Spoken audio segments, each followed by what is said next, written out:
Good morning. Good morning. This is so fun. All right. Good morning, everyone. It's obviously me, Allison, um, doing this on my own today.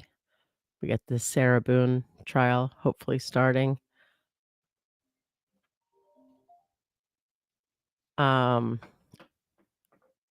starting in 10 minutes, meaning that I don't have to kill too much time here with you guys. Beforehand. I don't know why, it's still just so much easier when Bob's there to, like, say hi, and then I just have to say, "Hi, babe," and then, like, chat with him, but it's alright. I'm doing this. Um, I'm hoping one of you guys says something interesting that gets me talking over here on the side. Let's see. Alright, good morning. Good morning, TJ Bits. Good morning, all of you. Gee, there's my man. There's my man. Thanks, babe.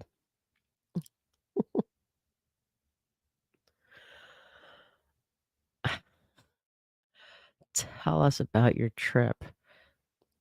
London, we already talked about that. I didn't go anywhere. But London was good. Um, the mom, James, she's dealing with her 5 foster kittens. Aw, that's so sweet. She took kittens that were evacuated from because of the storm. That's so sweet of you. Best food in London? I don't know. I'm not the foodie, Bob is the foodie, so,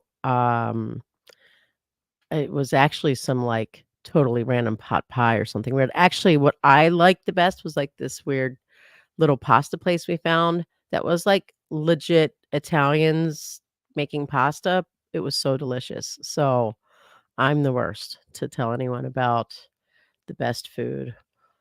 Bob is our foodie, and I feel bad for him sometimes because I'm just not. And one time we went out to eat with another friend who's, like, a foodie, and it's insanely expensive restaurant, like, and I was just like, You guys need to never do this again with me." Like, what a waste of money. Like, it was I don't know, the food was smoking and artistic and wild. So unfortunately, yeah, I am the worst. You know what I also haven't done is booted up anything to do with the Boone trial, so I guess I should do that over here so that when it starts, I can start it. Um, wow, I'm the worst. Let's see.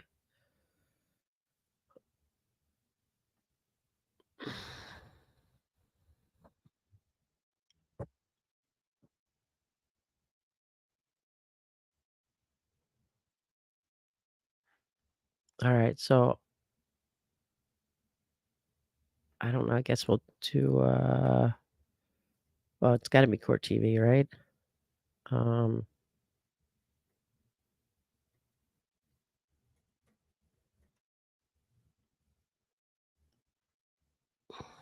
Court TV. Mm. Wait, Long Crime still does stuff? Why did I think that was, like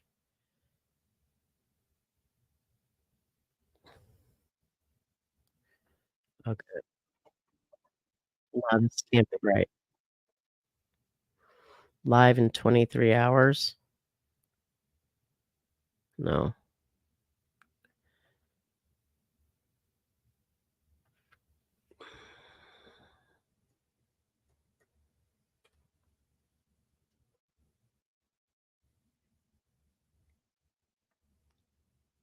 Alright, so here we go. Upcoming. Still showing that.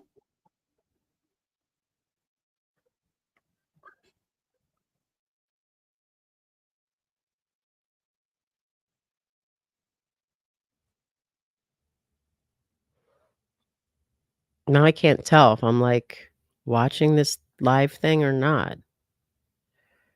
I'm gonna come over here and see if someone's yelling at me at what I'm supposed to be doing. You're the worst at saying you're the worst. Ah, alright. Hey, babe. All right. Can't find the screen. Dizzy put the link in the private chat. Oh, okay. Alright, We're get out. using, No, I got okay. this. All right. I love you. But wait. Oh, damn it. Yes. Oh, hi, babe. Hi, babe. Um, it's really, like, dry, and my mouth is dry down here. What would you like to drink? Just water is totally You don't fine, want but when coffee? you make yourself coffee, you gotta make me coffee. I'll make you coffee. You You want don't have to do coffee? that one now, Well, what's alright. your preference? I, uh, I don't I'll know. bring you both. I'll bring Oh, you both. amazing. Wow. What a guy. What a guy. Uh, I don't know why that seemed really harder to find than it should have been, is what I think. Alright, and just make sure, like, that it's actually playing, or I guess will play when it starts. Alright, okay, back to you guys.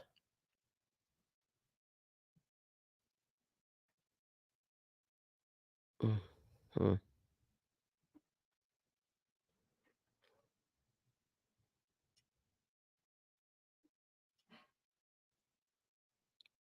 What the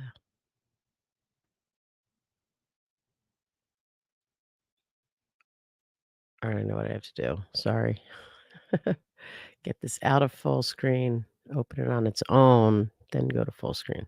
Okay, now I'm good. Alright, so I don't know. I'm suspecting that there's not gonna be much, um, many surprises in the openings on, uh, on Boone, but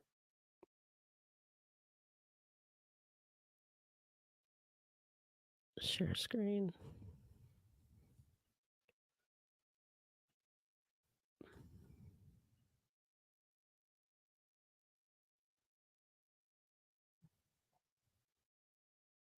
Hmm. Alright, well, there she is. Oh, is this motion hearings today? Is that what this is? Oh, thanks. Is that what you were asking for? I don't know why I thought trial was starting. This is even better. So, somebody tell me what are these motions that we're about to hear? As you see, I'm not prepared, but, um, she wants cookies at the table. Is that for real? I mean, maybe she's got, like, a low blood pressure thing. Um, I mean, it could be something like that.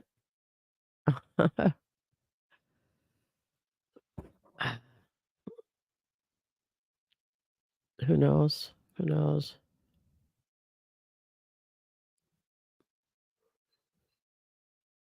She wants cookies at the table.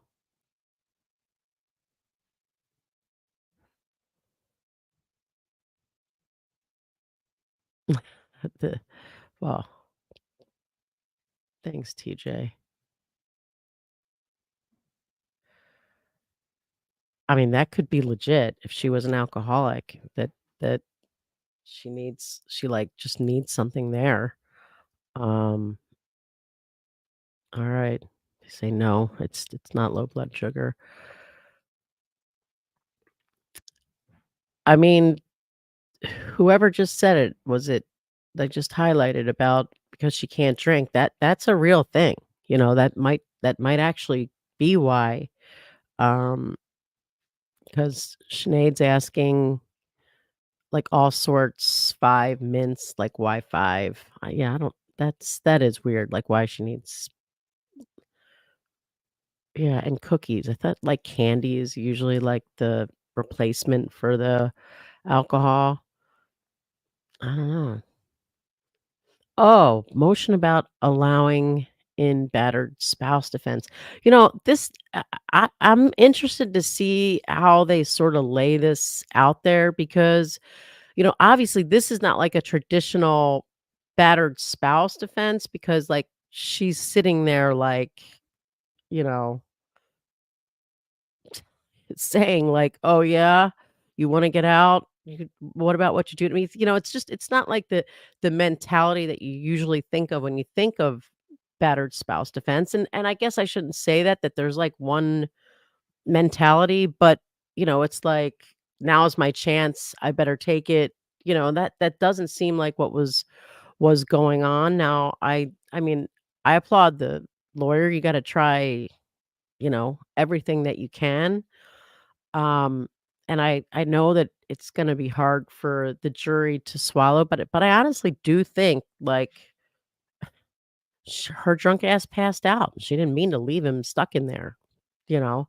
I don't know. What are you guys out there feeling? Is anyone else feel that? Um, or you think this was just like she's, uh, cold-hearted and she knew she was leaving him in there and she didn't care, um, what the consequences of that was? Make sure that something hasn't started and I'm missing it.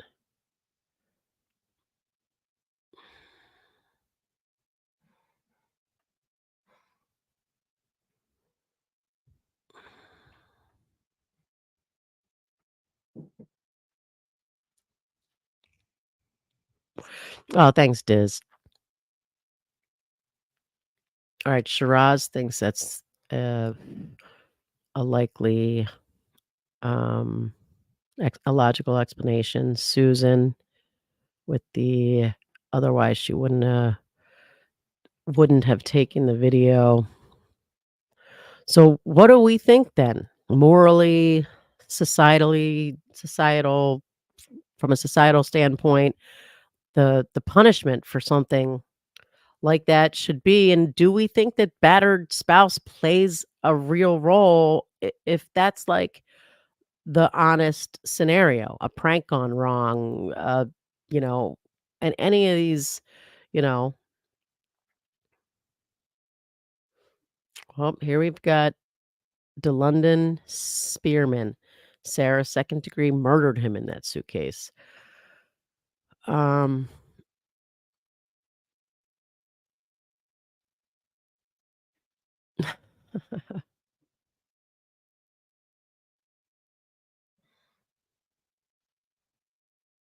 there's a motion to eliminate this evidence. So I think that's Anya, but it could be Anja.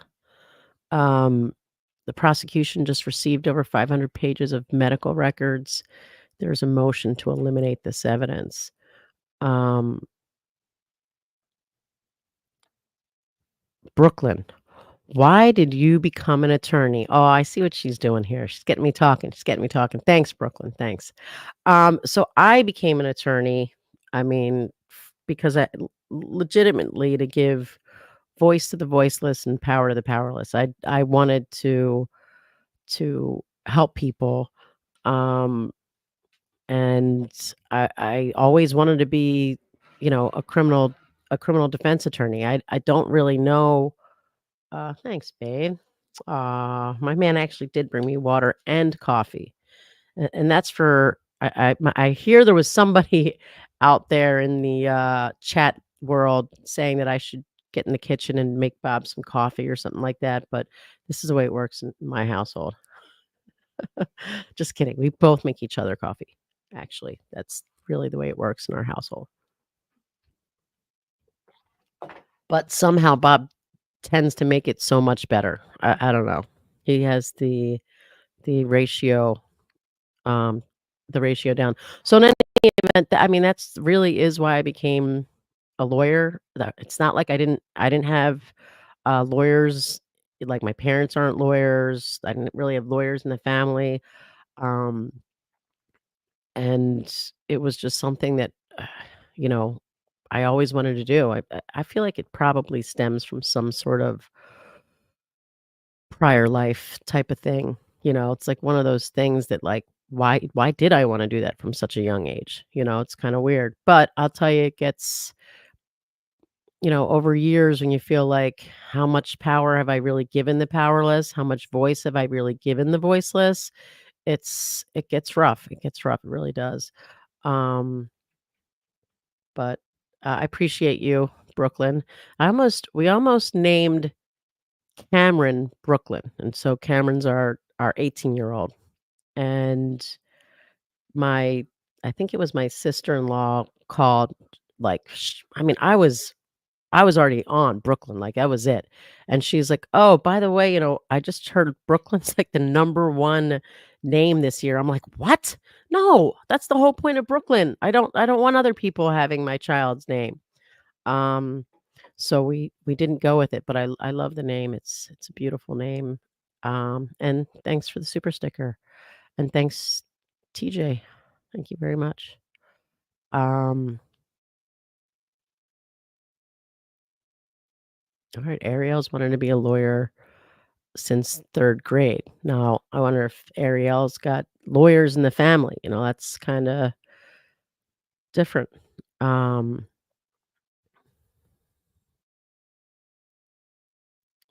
well, I'm sorry to hear that, Snappy, that you've been sick for a long time, but, you know, it's good that your husband has stepped up. Bob and I've got a really close friend who, um, has had some very serious medical issues later in life. And I mean, her husband just adapted very quickly and, was like right there, like just kind of shifted the way he was and became everything he needed to be, like when she needed it. So it's good sometimes when men can do that, you know. Um,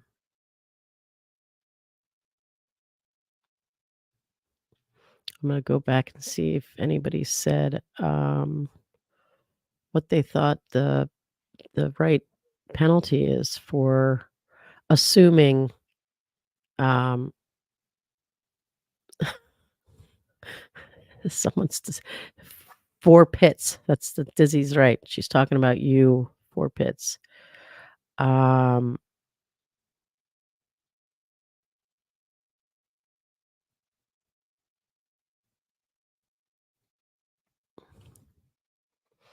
if he was my family member, I'd be royally pissed at her for not taking accountability. Well, I don't know. It depends what they're offering her for taking accountability. Um,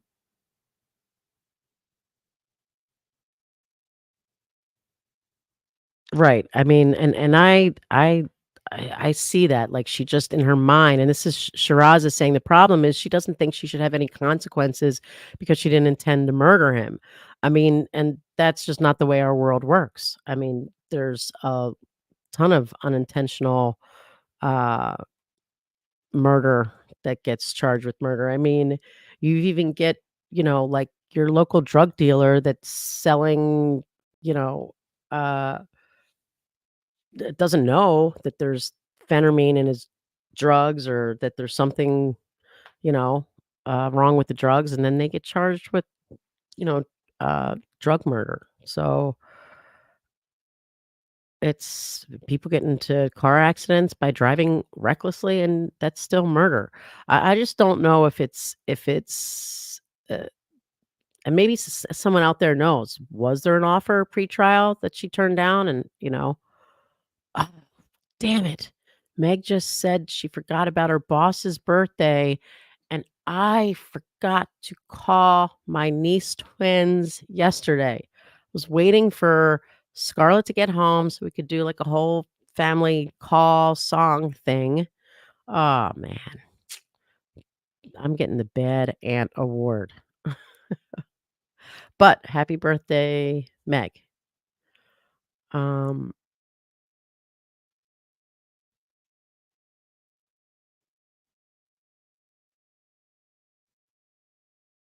so Diz, do we know what offer she turned down? Do we know like what actual time was offered to her or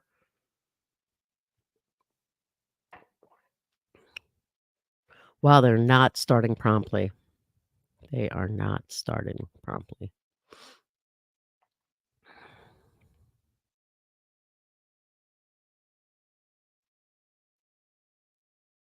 Oh, 15 years for manslaughter. Well, what? I feel like she should have taken that. I mean, I don't know. I haven't really had time to think about all of this, but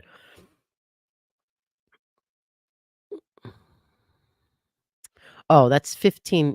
Sleuthy saying might be 15 um after the time she already has served. I'm not sure.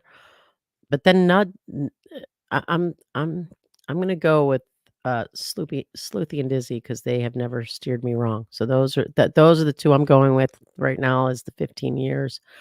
Um, so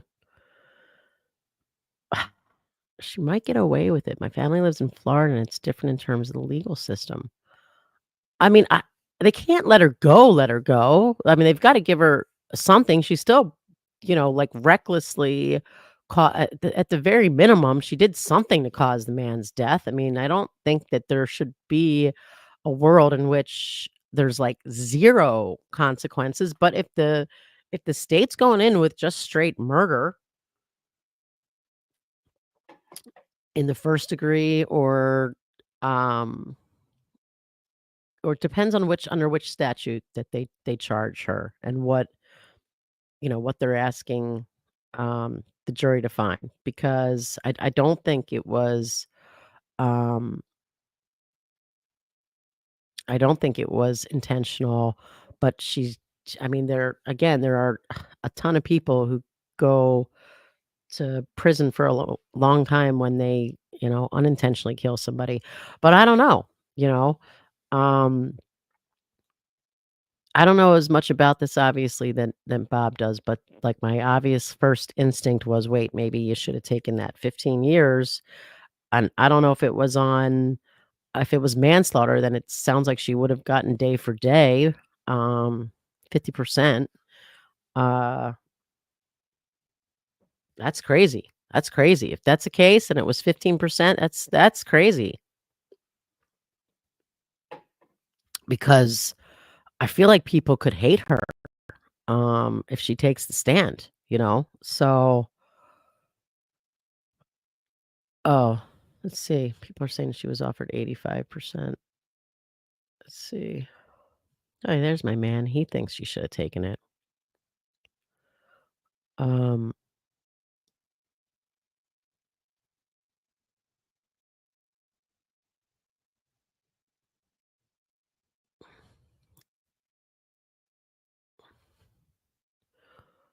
yeah,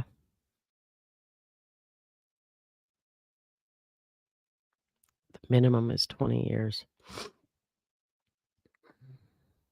Oh, at 85%. Oh, it's a little harder pill to swallow, but still. Um, See what's going on over here. Meg P. Thank you, Meg P, for your super sticker. Uh, I mean, this story is old, I guess, to those of you who have, like, always been here, but I'm happy to say it again, and Bob doesn't get to chime in, except he's probably gonna chime in from the chat and try to trump my story with his story. But the short answer is we met we met in law school.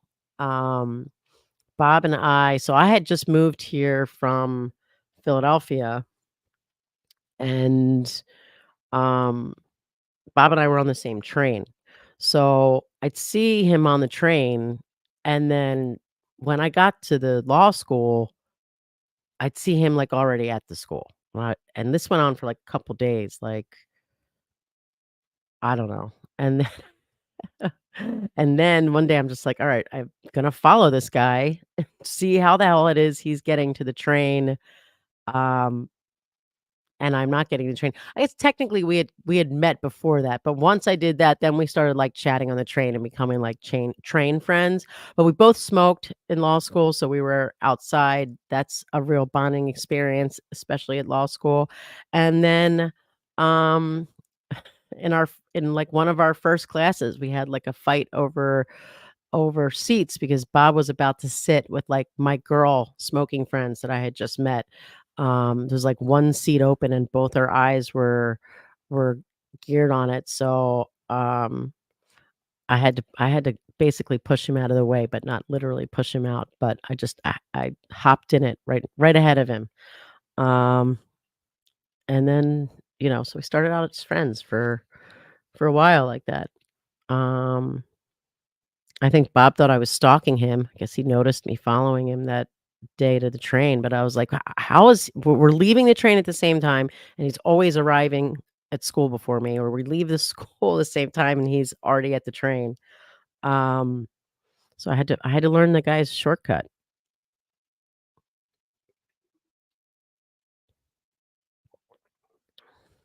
Why did my screen look like it got smaller over there, though? Do this wrong again? Full screen. Okay. What are they doing over there? Judge had some other business? Sounds like stalking. Ah. I know, right? Sleuthy, no, legit, I really think that's what Bob was thinking.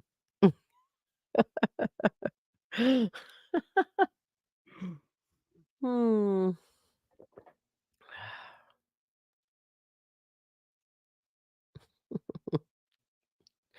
Yeah, Lamont James, competitive from day one.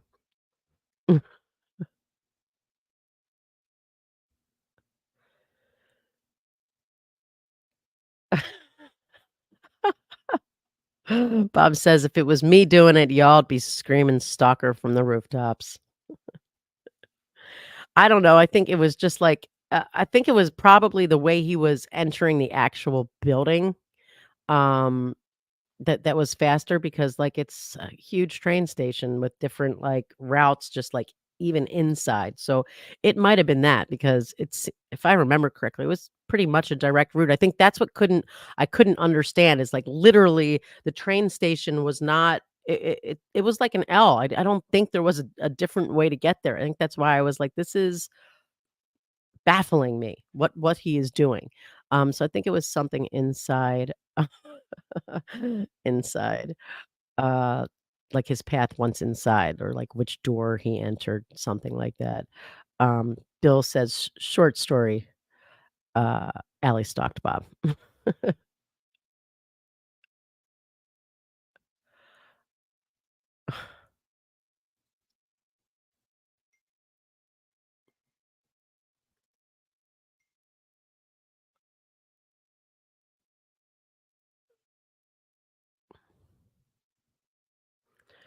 I'm definitely not shy if that question is for me, like, definitely not shy, just not comfortable talking to, uh, uh, a screen.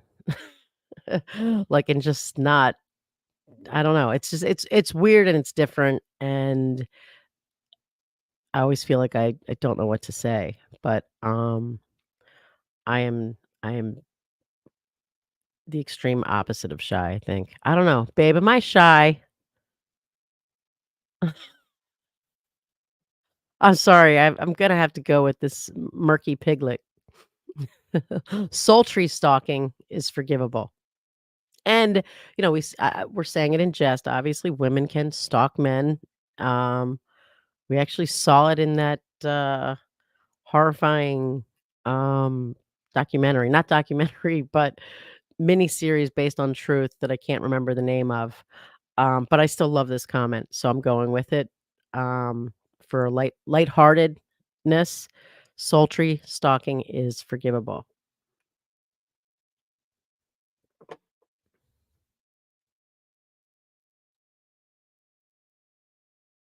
See, look, Bob couldn't stop chiming in. He's like, "We weren't smoking friends at that point," and I think he's right. We were not smoking friends, 'cause, it started with the girls, but then, eventually we did become smoking friends.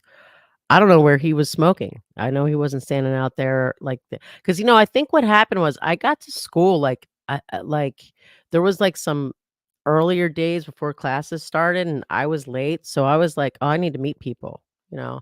So, um and I had my little smoking girlfriends out there. Um,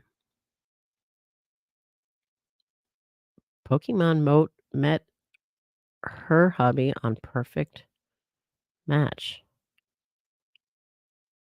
Wow. Take it that's some sort of dating app.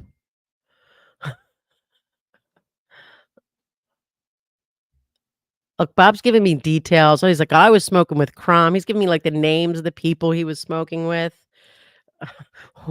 The time of day. Can I have the times of day that you smoked versus, Trial TV? Oh,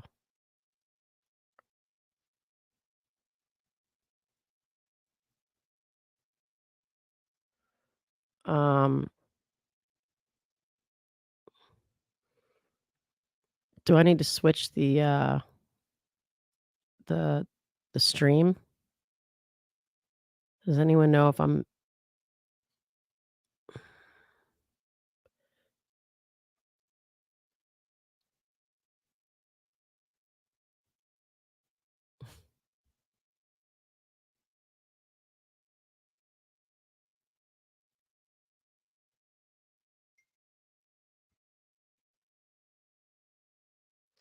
alright, let me see what I can see here.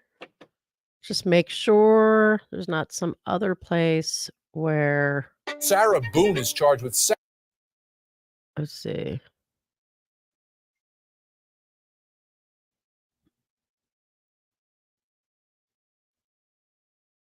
I don't understand how let me just home.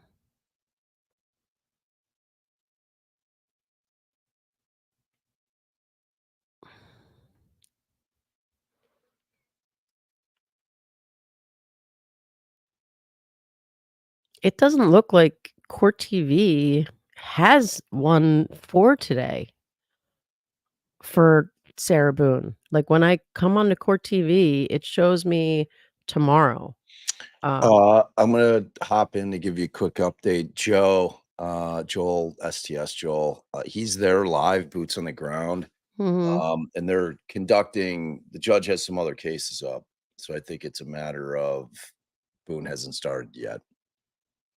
Okay, well, now stay and chat with us because What? You no, told you're me. here yeah, but that was then and this is now. Hi, babe. Oh, I was relaxing. No, this is so relaxing for you, It is. and it's much more entertaining for the people. Is it really? I think you were pretty entertaining. I was over I doubt it. yeah, you were very, very entertaining. You'll I was never over say there anything else. I know this. relaxing, I know this. enjoying myself. I really Meg, is it your wait, it's Meg's birthday? Yeah, yeah, and that which reminded me that we forgot to call the twins yesterday for their birthday, but Wow, bad anting. yeah. Bad, bad anting. Happy birthday to you.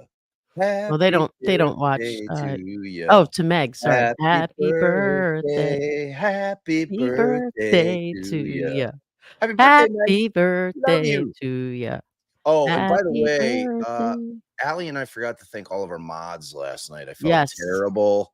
Yes. Guys, As I soon as we know hung up or you started the thing, I was thinking, "Did he thank the mods?" no, I jumped in our Discord and I thanked him right away, but I always like to give you guys the love, especially, Delphi can get heated and we had a shit ton of people in there. So, thank you guys. Thank you. Thank you. Thank you. We adore you.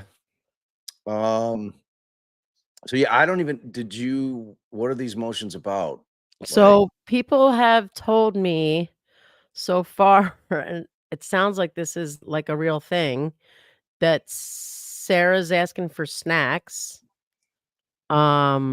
Oh, and then but the real one is I almost forgot the real one, is the battered spouse syndrome or battered Sarah's partner asking syndrome. for snacks.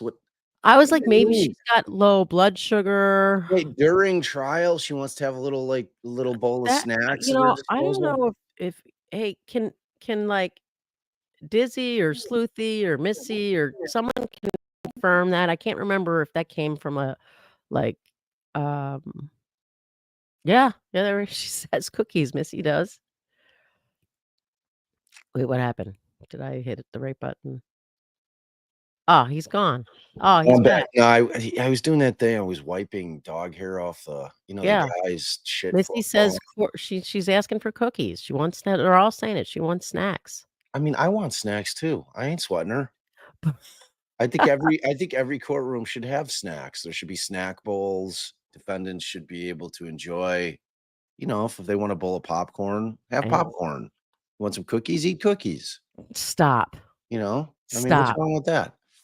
This Bob's Sarah's kidding. pregnant. That would be that would be quite a feat, unless it's a guard. Ugh. All right, let's not spread The Ruma. yeah. I was saying maybe it was low blood sugar. People said no, not. But then I was like, well, when you're like in recovery from alcoholism, that's like a thing. It's usually like sweets. I don't know. Oh, I see Somebody threw the that out there actually. Somebody was like, well, now that she can't drink, she's got to eat. And I was like, well, that is like a legit thing. I have to shut the love chamber door back there. I'll be right back. Love chamber door. All right, babe. Yeah, well, Sleuthy's like she's been in there 4 years, so I'm sure it's not like she's assuming that's in response to oh, maybe she's talking about the pregnancy. But 4 years sober, if she's not living on candy in jail, candy and cookies, and which I can't imagine she is. I don't know, maybe it's her way to get contraband. She's like, "I slip it in my pocket, bring it back, and I got some goods to barter Pocket with." drugs. Pocket drugs. Pocket drugs. Oh, boy. Wow, my man. Pocket drugs. Ah, Inside joke. Inside joke. about a client, of course. Yes. Um, so, no, but, like, she's gonna go back and barter with them. Barter system. Barter system. Sleuthy There's says she's definitely drinking Boom that bartering. uh toilet so I bowl. got a little bit of Everything's moving exciting too news, didn't I, babe? Yes! Yeah. Yes! Bob got very exciting news. Well, Okay, I wait. don't even know if I should mention it yet because I haven't Oh, heard I was from gonna the start, like, the drum rolly sound, but now I have something new to do. Wait, hold on a second. How do I do it again? That's not working. Wait a second. Um, if I can find it. Uh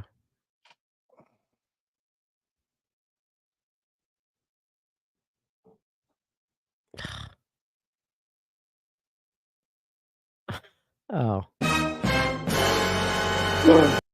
the one I meant. Like, when it's, like, fail, like, meh. Is there one like that? Meh. Yeah. Let me see. I'll find it. Started to tell exciting story, and then it was like, well, so, Let's see. meh. Nope. That was actually when the shit goes down. Like I'm like Better be afraid ready. to play it though. Get that Why, have you gotten an issue with that No, little because I oh, never play it. what? Well, no, You used to play it no, all the time. no, not on No, here. I no. just used to play the song.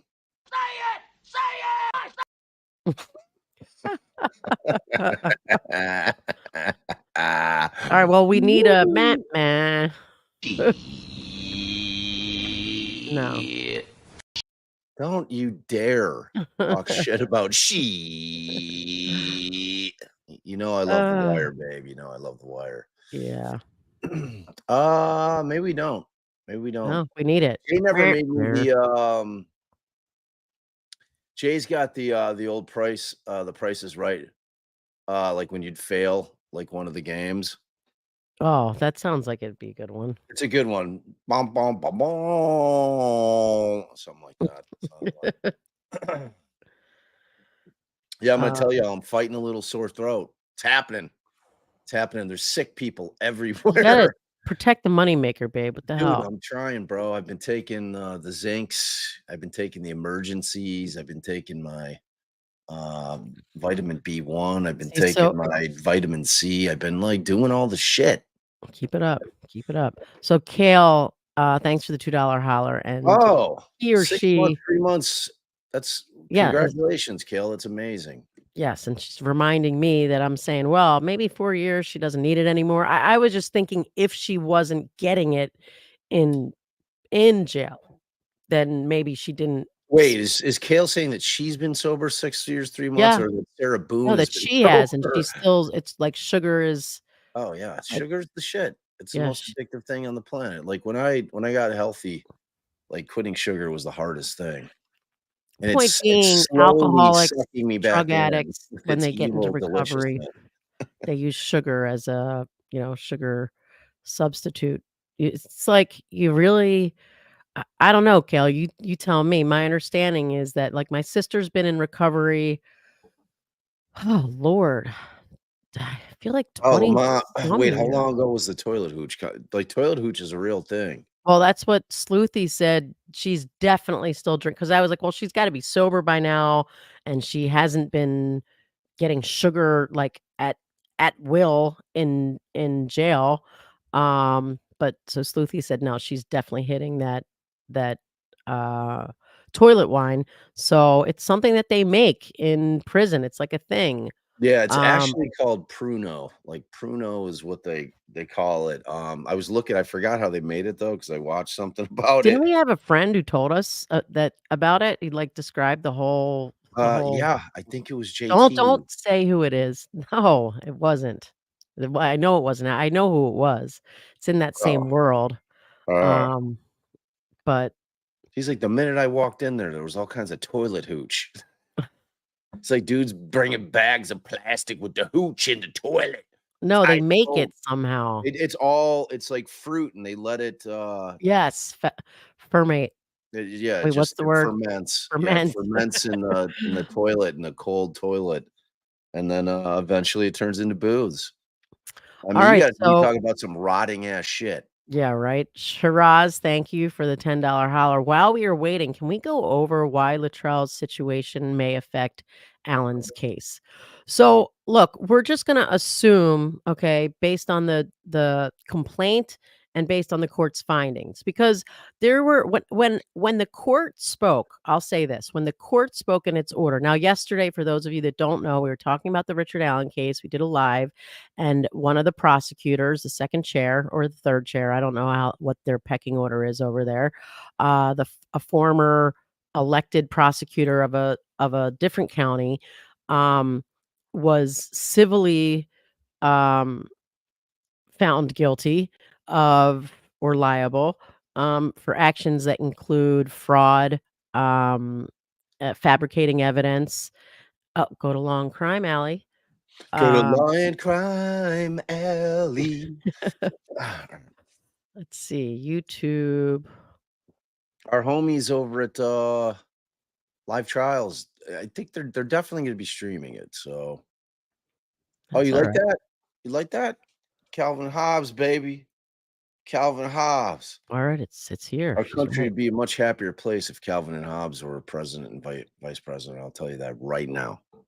Right now. All right, I think there's just no volume yet. Oh, what's up? What's up, Sean? Sean's in the hizzle. Sean, are you gonna hit me up, dude? Like, I'm surprised that you don't want me to pop on your show for a hot minute during the Delphi trial to give y'all's the update over at the potentially criminal world. I No, am so no, I'll do disappointed that, that we bro. didn't do our, like, our whole Primers. yeah, we were gonna have 2, the macro and the Well, micro, and we listen, were gonna have, I don't think it's Melanie like Little, attorney Melanie Little on. We had this we whole could do it plan. tomorrow. See if Melanie Tomorrow wants to do it tomorrow night. Yeah, it's like we'll be in Delphi. I think you should come to the hearings with me. I'd love to walk in hand with my woman oh, hand in into the hand. courtroom. You can sit on my lap. It'll be so Wow. cute. Yeah. Yeah. Okay, because Uh, if the murder sheet is the power couple in there, we gotta supplant that, bro. Like, those 2 sitting in there, I'm like, "Okay." well, Allie and I now better that come but now that prepared. you're saying that maybe we do that Thursday, I feel like my time would be better spent, like, prepping for that or something. I don't know. Prepping for Uh, what? for a primer. And then maybe we can just have the macro micro at the same time and bring in, because we talked about bringing in, um, is it Trevor? Why is my mind Trevor? no, what's the guy's Who? You I'm just the made worst. some shit up. You just made a No, human the being up. the lawyer that's, like, always helping us and has, like sends me Oh, case law. Travis. Trav Wow. Oh, we got Gee. 2 Travises. That's why his name I think that's why his Who's name the other oh, it's okay, our Tavis. Jesus. Jesus. Wow. Alright. Like, you've just Don't even tell insulted 2 anyone. 2 2 one people. well, I mean, luckily, it wasn't on a live or anything. Right, right. Yeah. That's at least there was that. Completely different worlds, by the way. One's our Yeah, music and friend not even the world. same name. I'm sorry. Sheesh. Yeah. Sheesh. Eesh. Um, So I guess while we're waiting for it to, what you mean? I got to see Delphi, though. I love not yet. Delphi. Well, you've seen Delphi, but you weren't just there. I've been to Right, Delphi many right. minutes, yeah. Like that coffee spot, you're gonna love it. You're gonna love it. Are we gonna Alright, be so this is is what we still need to figure out. Right? Like, I'm trying to figure out if I'm gonna alternate you in 1 week. You know? I think it's unjust that I have to be away from the kids for all that time. I think it's well, we have unjust. to look at my court schedule, bae, That's true. which we've been paring down. Wait, is there sound? Oh, look What at there is? Sarah's fancy hair. Wow. What's fancy about it? I don't know. It's combed. So does she have makeup on? I thought there were girls were gonna apply oh, no, the I see some rouge. Is that what you call that shit you put on your cheeks? Rouge. or blush, yeah, one or the other. Blush. Like rouge sounds like some Old old-timey school, shit. yeah, Yeah. old I school. have rouge on my Thank you, cheekbone. Marissa. Bear down. Oh, y'all coming out with the love. Bear down is right. So I was telling Allie, I was like, because I had a long, lonely drive. Like, I drove, back and forth in a 24-hour period up to Fort Wayne. But I had all the Bears shit that I could listen to about our amazing star quarterback that I've been waiting for my whole life. I So it am was so really happy like, the Bears are doing good because it makes my oh my husband God, am so I in such happy. a good mood?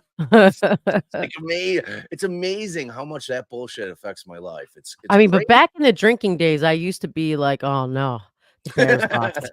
Oh my God. Like, when if I'd come back from the Bears game, because I have season tickets with some of my buddies, and I'd come back after a loss. You'd be sad, I that's all. You'd mean, be grumpy, in all fairness, I was so shit faced that I just like lay on the couch and fall asleep. pass out. Yeah. It Well, was I it was don't really more like, it affected me more when I was sober, having to, like, hate watching them. It was just, I'd get so angry. I'd like, because why does anyone do something that they know going in is just going to infuriate them? It's not going to give them any joy. It's just going to infuriate them. And I just kept doing it over and over and over. So Hey, babe, you gotta check our texts. Apparently, we got some Venmos? information Oh, about the state's response to the what do you mean? Dizzy Oh, sent us the state's response to the oh, motion in Lemonade, defendant's response to the state's motion in Lemonade to exclude battered spouse syndrome evidence or mention of battered spouse syndrome evidence. all right. Here, I'm sending it to you so you can throw it up if you want to do it. If you Well, do, I do have it you have too. time? Oh, okay. Yeah, Um, never mind. but someone's got to keep an eye on the actual. Are we all? Joyce, welcome, welcome, welcome, welcome. Haven't you seen any of the lives with Mel and Allie before? William J. for the state. Well, Ah, whatever the we'll case have may to be, go we're over really this glad you're later. here. We're really glad you're here. We love Mel. We were just talking about Mel. Her Yes, ears must Attorney have been Melanie burning and Little. ringing. I actually watched her stream the other day. I mean, I don't usually have a lot of time for it, streams, but I didn't realize some of the stuff going on date of birth for the on record for me. Karen Reed. All right, Ms. She's Boone got is seated some at counsel's exciting table updates. wearing a If gray you're suit and a talking, white I blouse. can't She is hear out of anything you're custody saying. and unshackled. Mr. Beck, you arrived late, sir. Can I get your appearance for the record, please? All right, thank you. Should I? All right, we're boost here it? on a litany of different matters, multiple motions in limine. The state's motion in limine to exclude battered spouse syndrome evidence or exclude mention of battered spouse syndrome evidence until the defendant testifies to a justifiable use of deadly force, filed October 6. Defendant's response to state's motion in limine to exclude battered spouse syndrome evidence or mention of battered spouse syndrome evidence until defendant testified, filed October 15th, and then the defendant's amended response to same, also filed October 15th. The defendant's motion in limine filed October 6th. The state's response to same filed October 6th. State's motion, objection and motion in limine to exclude decedents' medical records filed October 14th.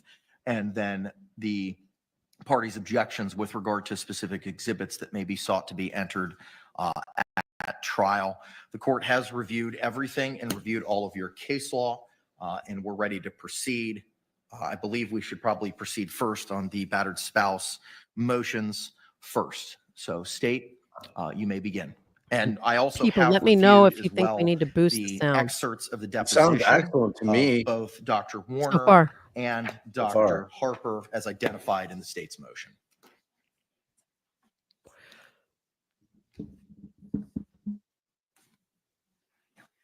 Oh, Janet, I think she's screwed. She's definitely paying a trial tax. This judge is gonna. I think the minimum she can get is 22.5 years, if I remember correctly. I don't think it's 25. I think it's 22.5 years is the minimum the judge can sentence her. Like with 85%, I think she's got 4+ years in. Like that was ridiculous that she did. Like, what does she really think she's gonna win this trial? She is fucking delusional, man. She is out of her mind. Out of her mind. Hey, publicly buzzed. Is that Steve? Steve, I'm super excited. So, babe, I didn't tell you, Steve does the wheel where he puts, when people are kind enough to give, to support the show, he does a wheel, spins the wheel. I, of course, gave because I love to give to my boys. And I won the t-shirt, and it's a Halloween. I was just going to say, I themed, feel like you should have donated it back. Let him give it to someone I'm gonna else. wear it.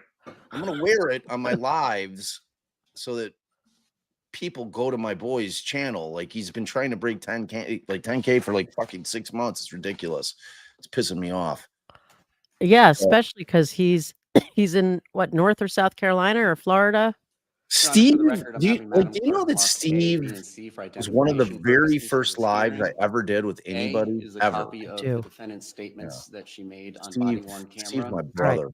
to Deputy Sheriff Kayla We might need to boost Rodriguez it. on February 24th of 2020, as well as the interview that she provided to Detectives Coxell and Lowen on February 24th, 2020, and February 25th of 2020. Forget how to boost. It is an identical exhibit as to what was provided to the court for review in chambers as a courtesy before the motion to suppress statements, as well as what is entered into evidence for that motion to suppress hearing that was held. State would move A for identification purposes, in as 1 for the purposes of this hearing. Responses to what was pre-marked as A. All right, what was pre-marked as states A will be received without objection as states 1. B for identification for purposes of this hearing is the deposition of Dr. Harper. We would move that into evidence. As The states judge 2 is for louder, purposes of so this hearing. people just let me know. Any objection? Too loud now. I think What boosted was a pre-marked hair. as B will be received without objection The judge as sounds states good. 2. Yeah, the attorney's Yeah, a but little the low. judge is a lot C for louder. identification for purposes of this hearing is the deposition of Dr. Werner. State would move that into evidence as states 3 for the purposes of this hearing. Any objection? All right, what was pre-marked as state C will be received without objection as states 3. Your Honor is familiar with all those exhibits and has been able to review them prior to the hearing, so I will just proceed to the legal argument. You may proceed. Your Honor, this is a motion to eliminate. We are asking for a pretrial ruling based on the proffered statements that the defendant has made, which should, in good faith and reliance, the state should be able to assume that that will be her testimony at trial, given that her latest version of events was just given to our expert last week. So we are asking for a pretrial ruling on if that is the evidence that comes in at trial, will she get a self-defense instruction? Will she be able to then open the door to all the things that come with self-defense, such as reputation evidence of the victim for being violent, which she may or may not be aware of, that's not required under the law, or prior instances of violence between she and the victim, or the victim and anybody that she is aware of, because that goes to the reasonableness of her perception of an imminent threat of death or great bodily harm. We are not asking to not be allowed to talk about these things during voir dire. The defense cited numerous cases and spent some of their time in their response about the ability to voir dire that. That was not the purpose of our motion. I don't think we mentioned voir dire.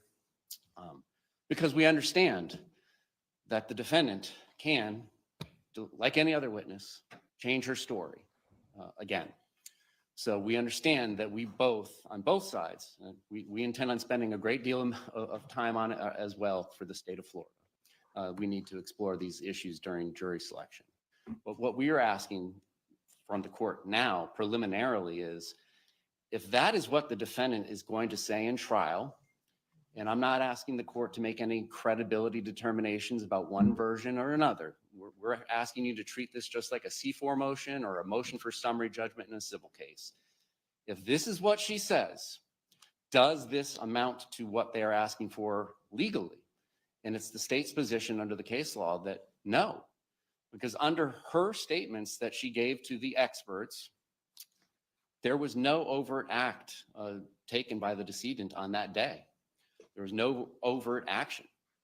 And that's what's required under the law to trigger her response of acting in self-defense.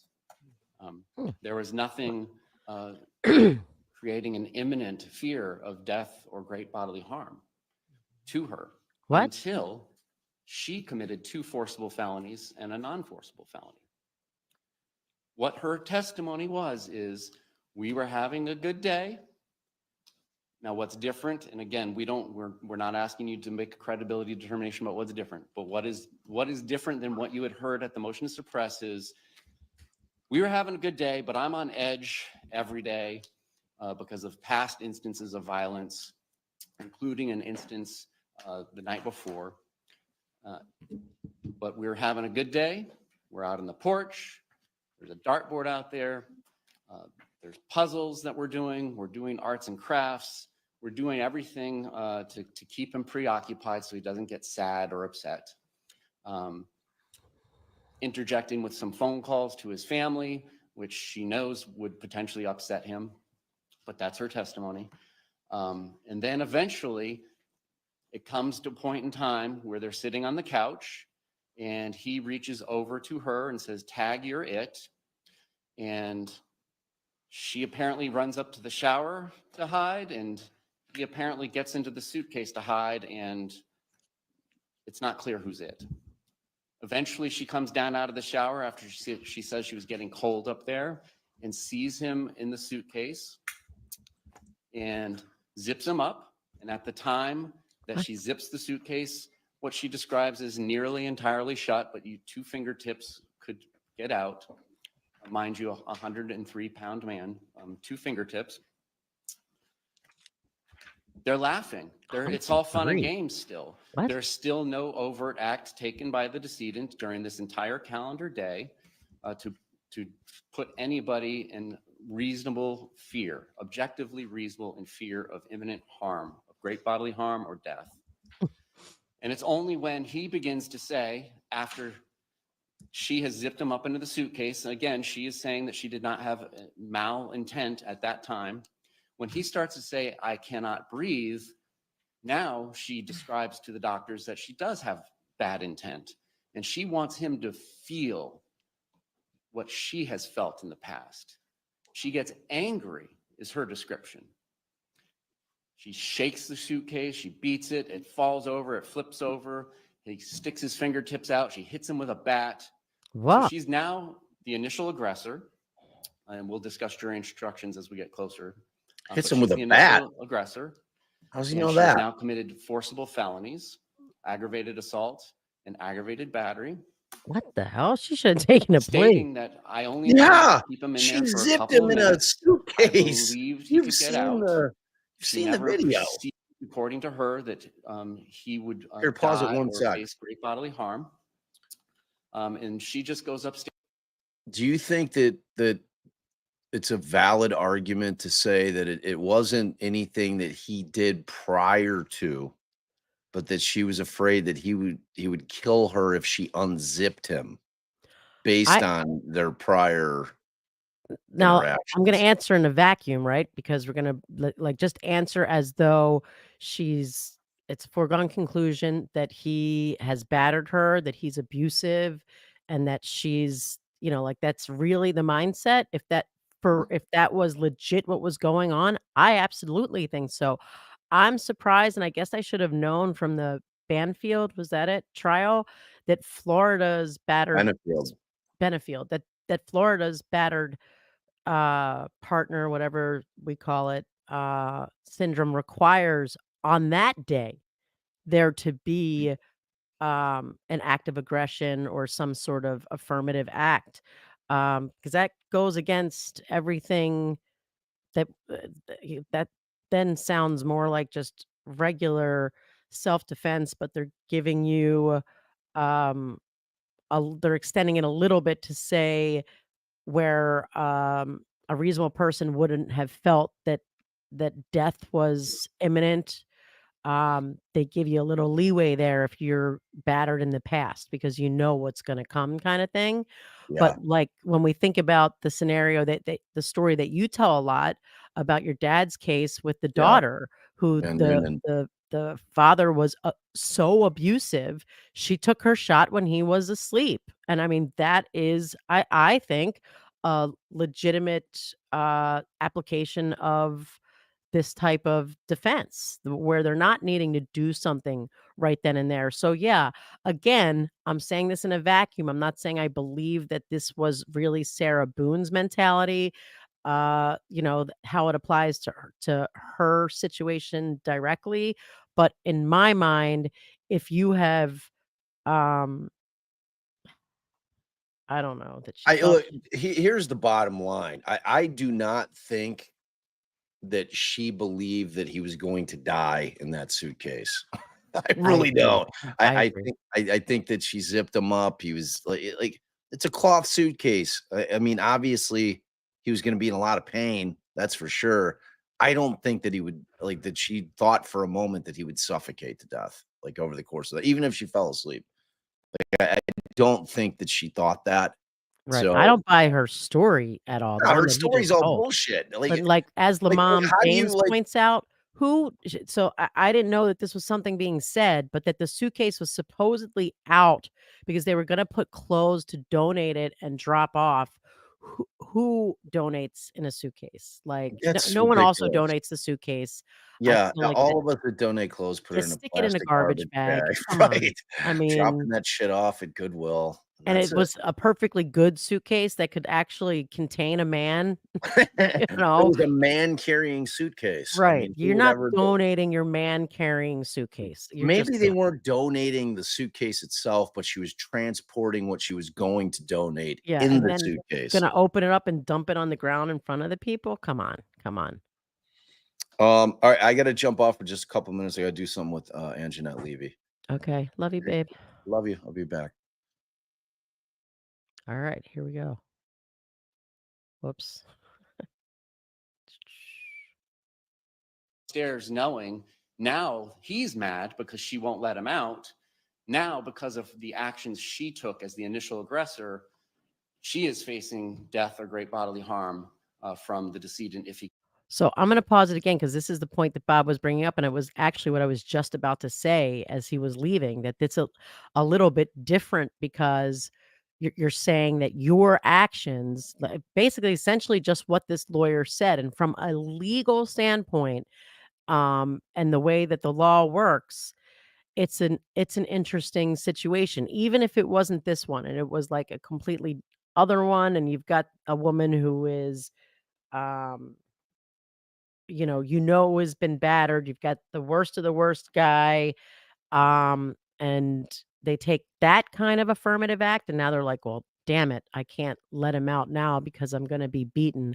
I think you'd have some sort of obligation to call the police over first and then open it or do something like that. Like if you know that you have taken action that's putting someone's life in danger, but you're afraid that if you correct that action, you're going to get killed. It is a somewhat of a different application of the battered partner syndrome or whatever we're calling it these days.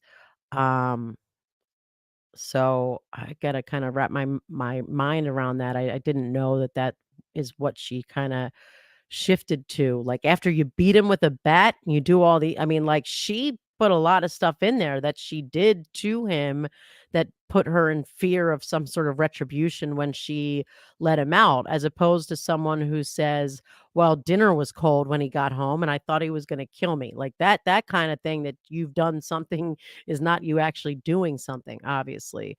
Um, but, like, I hit him with a bat, so I was afraid he's gonna kill me. I mean, I feel like that's uh, a whole different application of this thing.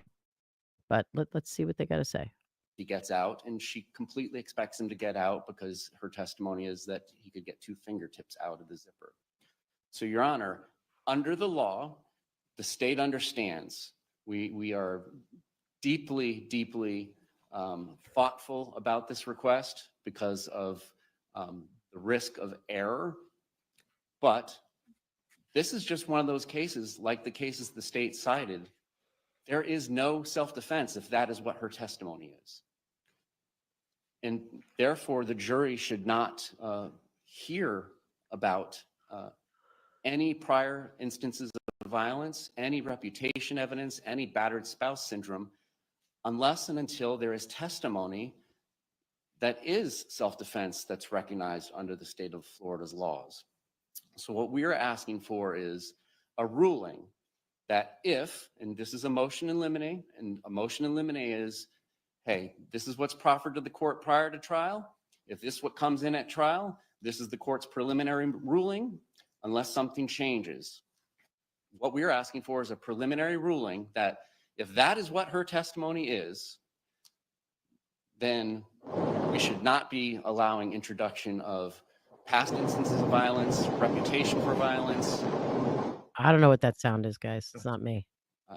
or battered spouse syndrome evidence. And furthermore, what the case law supports is our request that clearly this evidence can only come from her. There was nobody else in the apartment or townhouse that night. So she should have to testify before any of those things come in. And her testimony should meet the requirements of an overt act before any of this testimony comes in. It should not be allowed to come in prior to her testimony. And under the case law that the state cited, it's not unfair. It's not forcing her to testify. She chose to raise battered spouse syndrome. The state completely understands we have the burden of disproving self-defense beyond a reasonable doubt. But what the case law says is we shouldn't have to combat this. We can't put the toothpaste back in the tube until she actually puts forth the self-defense that justifies all this. So that is our request. We're not making any requests about voir dire because we understand she can come in and testify differently yet again at trial. And that's a discussion we'll have to have as well about how that will occur. The state's position is that if she changes her testimony yet again, she should have to give a narrative testimony. No attorney should be allowed to participate in putting forth new testimony about the events of February 23rd. Thank you. All right, thank you very much. Response. It sounds to me like the prosecution has a fair point, but let's see.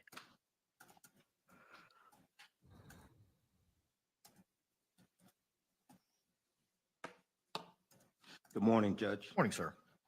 I'm a little confused, but I want to make sure, so probably can save some time here. My understanding is what the state's saying at this time, that there's no objection to raising this in voir dire to see how the jury would react or their feelings about it. So that's not it. So what that leaves me is, I guess the state's trying to say there should be no mention of battered spouse or anything like that in opening statement.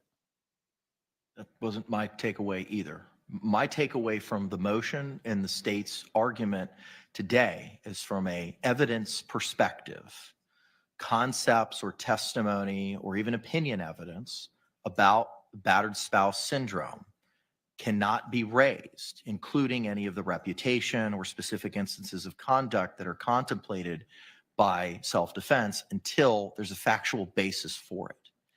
Right. My understanding That's of the right. defense's Dr. Harper's deposition is that the basis of her opinion, and please correct me if I am wrong, but my understanding is that the basis of Dr. Harper's deposition is based on her 4 or 5 interviews or sessions with Ms. Boone as to what transpired on the day and night in question. Is that accurate? I need to confer. Sure. Sorry, guys. I'm going to rewind just a second of that because I was distracted and Is based on her 4, is that the basis of her opinion, and please correct me if I am wrong, but my understanding is that the basis of Dr. Harper's deposition is based on her 4 or 5 interviews or sessions with Ms. Boone as to what transpired on the day and night in question. Is that accurate? okay. I need to confer. Sure. I mean, it seems like that's got to be accurate at this point.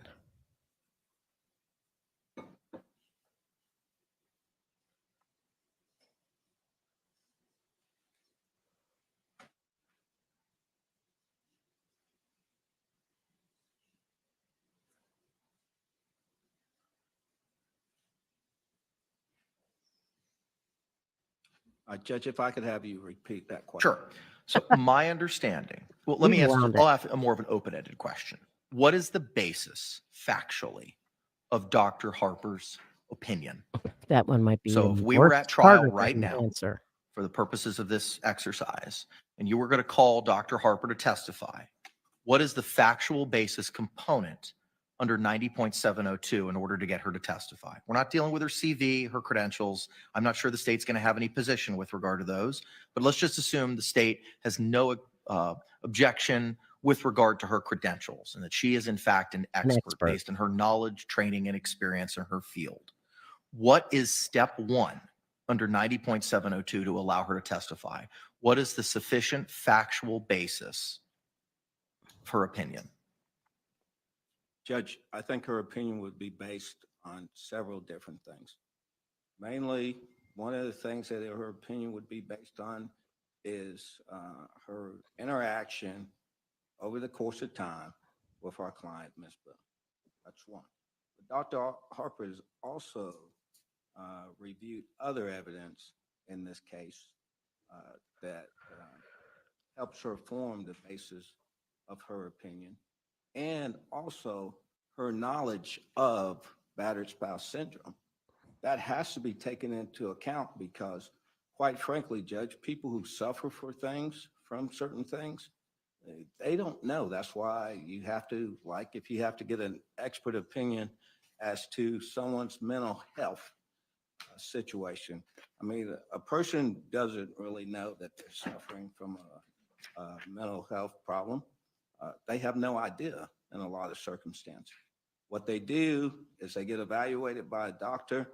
The doctor has experience of what signs to look for in these things, and getting those signs with what they told in outside sources too. They are able to make a determination based on their training and experience. So, But based on the Akendo case, which is cited by the state as to what what battered spouse is it's an ambit of self-defense.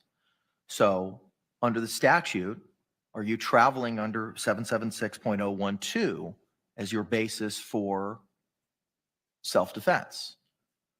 yes, but this is the problem that I'm having here.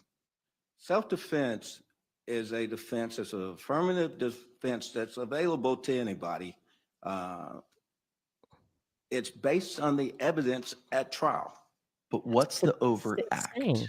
Because in reviewing Dr. Harper's deposition, there were specific questions by the state inquired of her about the language, specifically in those statutes, about the imminence of fear. And she was unable to answer those questions. So my question really is, what's the overt act by the victim which would have given rise to self-defense? Because the case law, taking aside the state's case law under the stand your ground concepts, which I find distinguishable, because under 776.032, there's a specific statutory scheme for pretrial stand your ground motions. So I find those cases distinguishable for that very reason. But there's specific case law, bless you, there's specific case law that talks about in the self-defense realm that the state has cited to in their motion that an overt act is needed. What is the overt act? Judge, the overt act has to come from testimony, and I agree in this case, but that has to be the testimony of Sarah Boone for that overt act. And that testimony can only take place at trial. In making a determination of whether to give the self-defense instruction, it has to be based on the evidence presented at trial. I agree with you on that. I completely agree with you on that. And the case law is clear that if even there's a scintilla of evidence, I have to give that instruction. But we're not dealing with the jury instruction right now. We're dealing with what I'm dealing with right now is pre-trial. Evidence. The state saying you cannot proceed on battered spouse. There's two avenues in this motion. Avenue one is you cannot proceed with battered spouse because of the factual reasons based on Dr. Harper's deposition as to what she's going to be the basis of her opinion. Battered spouse cannot be entered. Alternatively, you cannot talk about it until there's foundation. That's my takeaway from the state's argument, that before battered spouse is argued or provided or opinion, there has to be that foundation to it. And the linchpin for me is the overt act issue.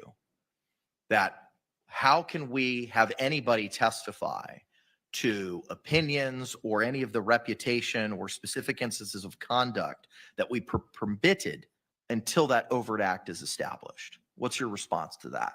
My response to that, if I'm understanding you correctly. Because, if you need to reframe the question, please. Because it's procedurally. There's no way that we could come in here and put Dr. Harper on the stand before Sarah Boone. Right. So you're agreeing with the state. It just doesn't work. Because to even establish the relevancy of Dr. Harper's testimony, Sarah Boone, who's the only witness there at the time, I agree with that with the state, has to present evidence of an overt act of self-defense. Has to present the evidence of the court talking about that overt act. It's not based on what the doctor perceives or what the doctor was told by Ms. Boone, or what questions Sort of is. were asked at that deposition? I don't know. Mr. Owens took the deposition. The questions, though, at the depositions are limited and the doctor answers. But that's not what this has to be based on. What it has to be based on is, what does Ms. Boone, in this case, testifies to on the stand? And if any of that, Sets out an overt excuse act. me, if any of that presents a scintilla of evidence to award the self-defense instruction, then the self-defense instruction should be given. Stop talking about the That's instruction. the first step. Everything follows after that, Judge, because this isn't a situation where I think it's appropriate to make a pretrial ruling, because the ruling has to be based on the evidence that comes from that witness stand. Now, any of the evidence is subject to cross-examination, impeachment, anything like that. But that's a wait for the jury to determine. But as to the admissibility of the evidence, it has to start with Sarah Boone. A judgment All right, can't that's be the same made, thing or a the state's decision arguing. cannot be made until the testimony of Sarah Boone takes place at trial. This is just procedurally incorrect. Any other arguments, sir? No other argument. Thank you. Rebuttal. All right, so just to kind of bring this back around, the judge made it super clear, and I think he explained it very well. So I probably don't even need to be restating this, but he said that there are two avenues. One, I can just grant the motion in limine and say you're screwed. The facts that exist don't allow for battered spouse syndrome or self-defense. That's avenue one. Avenue two is more what the state was asking and arguing for in their argument, even though clearly the motion says, hey, judge, either we want you to just exclude it altogether, to just find, like he called it, a summary judgment, that there's no facts to support this, so they don't get to raise it point blank. But then they made this whole other argument about, look, we understand that she can change her story again. She can testify to something completely different than what she has said thus far. And maybe through that testimony, she's able to describe an overt act. She's able to present a factual basis to bring um, self-defense into play. Now, I think the judge is likely gonna go that route just to be better safe than sorry. But I can also see in his gut, in his heart, he's like, there's no facts for this. I mean, it's gotta be more than, but he's mentioned, that, uh, the scintilla of evidence um, goes to just self-defense, period, which is different than an opinion on whether the expert's opinion is relevant. And when the expert made their opinion, it sounds like there was no overt act described to that expert. However, I think that'll end up going to weight, meaning they can point out on cross-examination, but you made this opinion without anyone even ever describing an overt act to you. That's not consistent with the I guess legal framework of battered spouse syndrome in Florida. Um so all right, let's start it back up. See what this rebuttal is. This is procedurally correct. Parties are allowed to get motions in limine based on the proffers of evidence that have been made prior to trial. Apparently, opposing counsel has not read the depositions, or I he thought that clearly was didn't strange. attend them because he was not there. But the court has before it the statements that Sarah Boone made when directly asked, what happened that day? What happened next? And there was no overt act taken by the decedent on that particular day. What they want to do, and what is not permissible under the case law that I've cited, in particular the one that says you get a threatening text and then 2 days later you can't go slit somebody's throat because of the threatening text 2 days earlier. Not to dehumanize Mr. Torres at all, but to give you this analogy.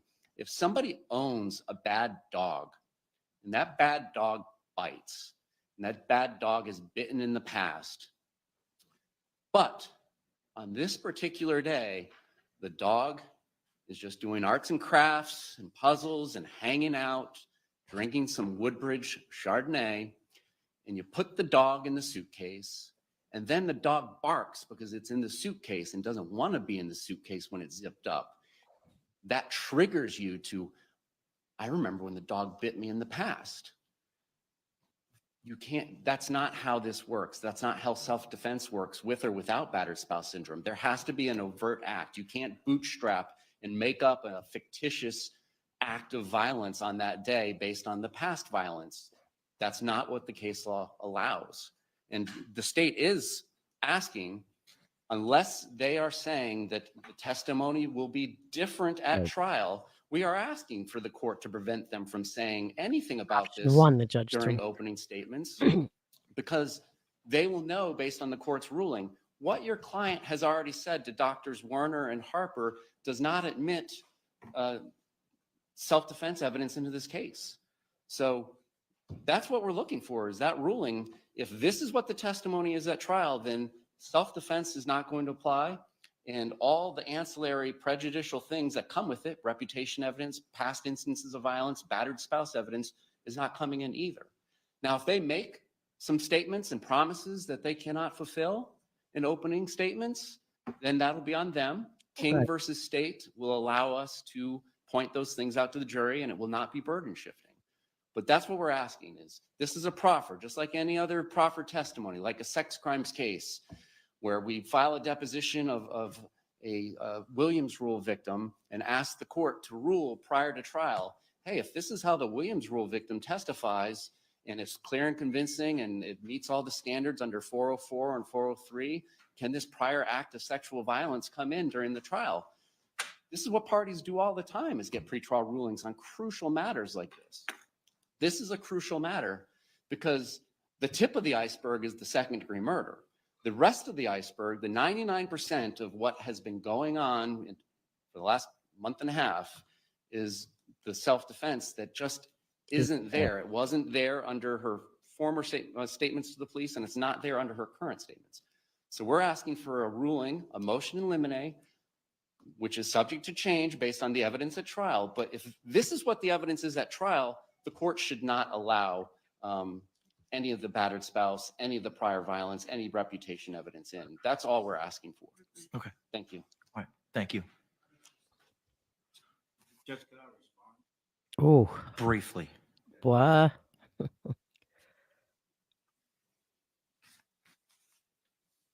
Because I'm about to rule against you anyway. Judge, it is not the responsibility of the defense to present their case at a pretrial hearing. Well, but you've got to however, reach certain. But the problem is, There you go. in the state's argument, in the case law, which the case law has been presented by the defense in your filings, are not germane to the issue. We're not addressing jury selection and the standard of proof and the burden with regard to self-defense, you establishing a prima facie case, and then the higher standard that the state has to overcome it. There's no dispute as to that. The issue is the necessary predicate to establish battered spouse. The state's argument is that due to the lack of an overt act based on what Dr. Harper has relied upon, to wit, the multiple interviews or sessions with Ms. Boone, that element seemingly is lacking. We all know what elements are, right? If it's a negligence case, it's duty breach causation. In this case, it's the elements based on the jury instructions are George Torres is dead, she caused the death, and it was done so in a depraved heart manner. I may have butchered that last element, but those are the elements that need to be established based on the jury instructions. Similarly with self-defense, the case law talks about the overt act. Yeah. Right. And then the flashpoint of the defense's argument is that the facts which were provided to the expert, who in turn will testify to battered spouse, that flashpoint, that overt act is lacking. It's not, Judge, but I find myself in the position now to disclose what our view of the overt act is. That's what this is this is what this motion has put us into. So it's an exercise of the state to learn our theory or our view of the evidence, because the overt act is in the physical evidence. And the overt act is mentioned to Dr. Harper in the deposition as to the reaction of Ms. Boone by the overt act. And the overt acts, I have to tell you, his hand is coming out of the suitcase. Wow. That means he's about to get out of the suitcase. Now, based on history and everything else, she doesn't have to wait to see what's going to happen when he gets out of the suitcase. It's clear what's going to happen when he gets out of the suitcase. It's followed up by physical evidence, because there's a picture provided of Mr. Torres's hand that shows a mark on that hand that it matches up with the bat. That's the overt act. It's like a gun, okay? You don't have to wait for them to pull the trigger. You don't. And it's based on all the evidence in the case, just not testimony, but also physical evidence that might support the testimony. Thank you, sir. All right, the court has had the opportunity to review the motions, review all the case law. The state's motion is going to be granted in part and denied in part. With regard to the state's request to exclude battered spouse syndrome evidence outright, the motion is denied. As to specifically Wagner, for the reasons identified in the court's prior rulings as to the concept of argument, again, there's no outright evidence of accident, not argument, excuse me. As to the state's reliance on Lantz, L-A-N-T-Z v. State, 263 Southern 3rd, 279, no argument of self-defense was ever offered in that case. I find the cases of Reed v. State, 213 Southern 3rd, 1110, Rudin, R-U-D-I-N v. State, 182 Southern 3rd, 724, State v. Woodson, 349 Southern 3rd, 510, and Morris, 325 Southern 3rd, 1009, distinguishable as all of those cases were traveling under 776.032 for stand your ground hearings. It's undisputable that an overt act needs to be provided under the Holland case by the Florida Supreme Court, 916 Southern 2nd, 750. I find the departure from the essential requirements of law argument by the state factually and legally distinguishable, as there was a specific statute for the state obtaining medical records as relied upon in Roberts v. State by the 6th ECA in May of 2023 WL 3262633 at Pinpoint Site 2. So for those reasons, the state outright motion to preclude or exclude battered spouse syndrome evidence in toto is denied. With regard to the second portion, that excluding mention of battered spouse syndrome evidence until there's a basis for it, the court's going to rely on Ladd and Medina, specifically that there needs to be testimony provided for the expert to testify to the battered spouse syndrome, and there needs to be sufficient predicate established for that self-defense. So I'm going to preclude any mention or testimony in the form of expert testimony as to battered spouse until that necessary predicate as identified in Ladd 564 Southern 2nd 587 has been established. Any questions with regard to the state's ruling? Or the court's ruling? I'm sorry, the court's ruling, forgive me. Defense. Well, what about what I just said about the fingers coming out? You want to mention an opening? You can mention an opening. Certainly, I'm going to allow you, and the state at this point has no problem with the concept of battered spouse being addressed in voir dire. And even if the state objected to it, I most likely would overrule it based on the litany of case law that you cited, that you're allowed to dive into those things during jury selection. As to should the defense put on a case, that's your the call. predicate under Ladd needs to be established before any expert opines to battered spouse. My concern is open. He said you could do it. Yes, that's your decision. That is your decision do it if at you want to your- mention do it an at your opening. own There's risk. no preclusion from you doing that. Okay. Any other questions with regard to the court's order on that matter? Yeah. State. Am I allowed to delve into it on cross? Defense. No, Your Honor. Okay, thank you. Huh? Moving now to the defendant's motion in limine filed October 6th. All right. So I'm gonna pause this just to see, does anybody have any questions about what about the ruling? Um, give you guys a chance to throw a question out if you've got it. I'll tell you what it leaves me wondering is, are they allowed to start bringing out evidence of his history? Like when you're cross-examining the police about, for example, um, I don't know I know there'd been other calls, um, like, are they allowed to start bringing out his reputation evidence and his history, uh, during the state's case in chief, or are they not even allowed to do that? Although allowed to mention in opening, are they allowed to start bringing that out in evidence, um, during the state's case in chief? It seems to me like the judge's ruling is limited to the expert can't get on the stand and testify until this has been done. But one of the other things that the state had asked for is, like, they can't get into reputation evidence, they can't get into this, they can't get into that. Nobody sought to clear that up. Um, but I think that the judge made the right decision, and um, I don't see. I don't know, a finger coming out of a suitcase.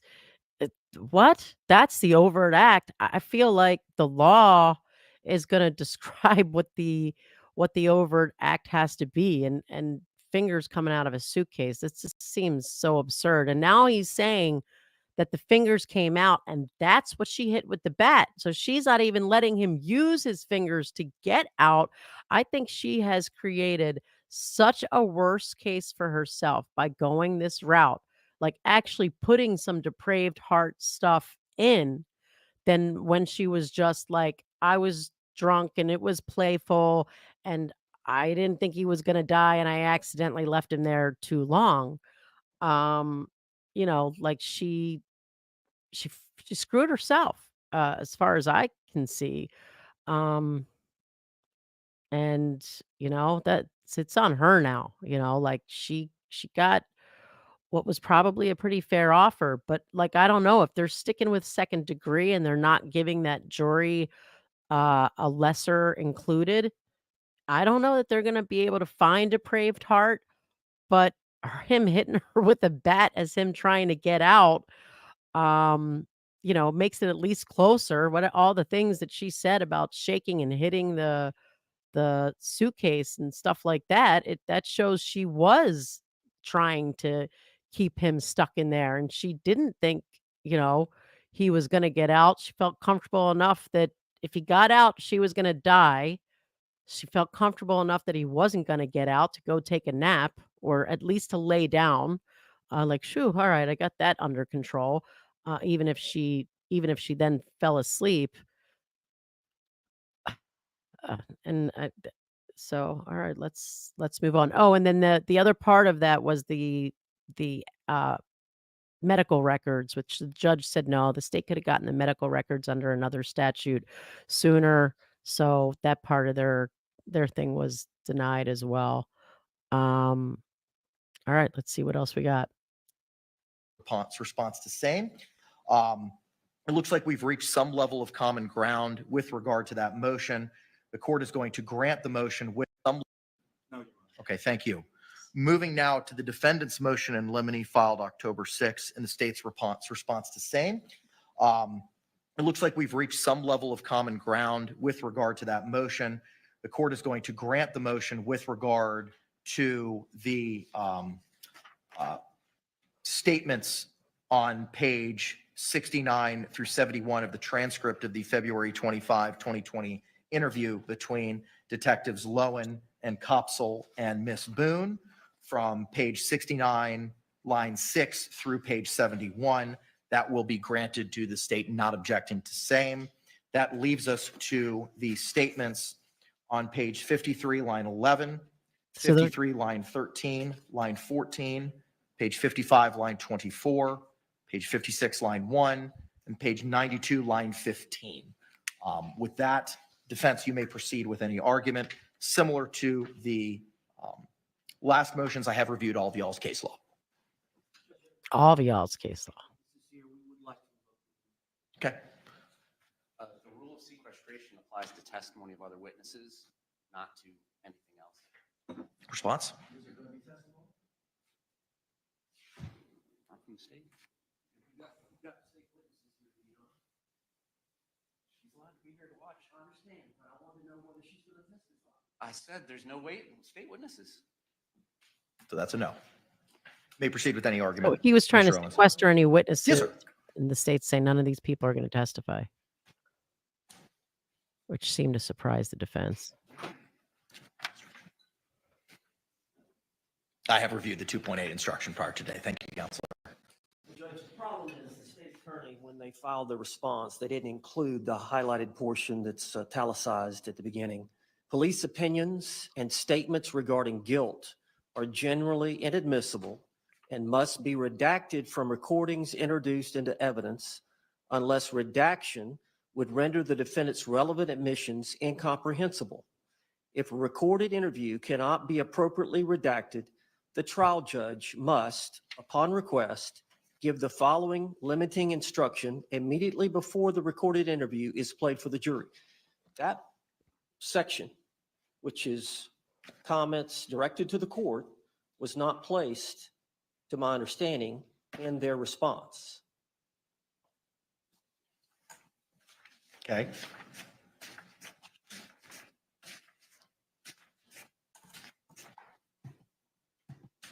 Any other argument?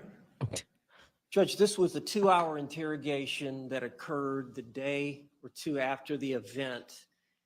And the day prior to this time, or that morning, the detectives uncovered the 2 videotapes, the 2-minute video that Sarah Boone had recorded, and then followed up 11 minutes later with a 22-second video that she had recorded and they found on her phone, which I believe from the interrogation discloses that Sarah did not remember making those recordings.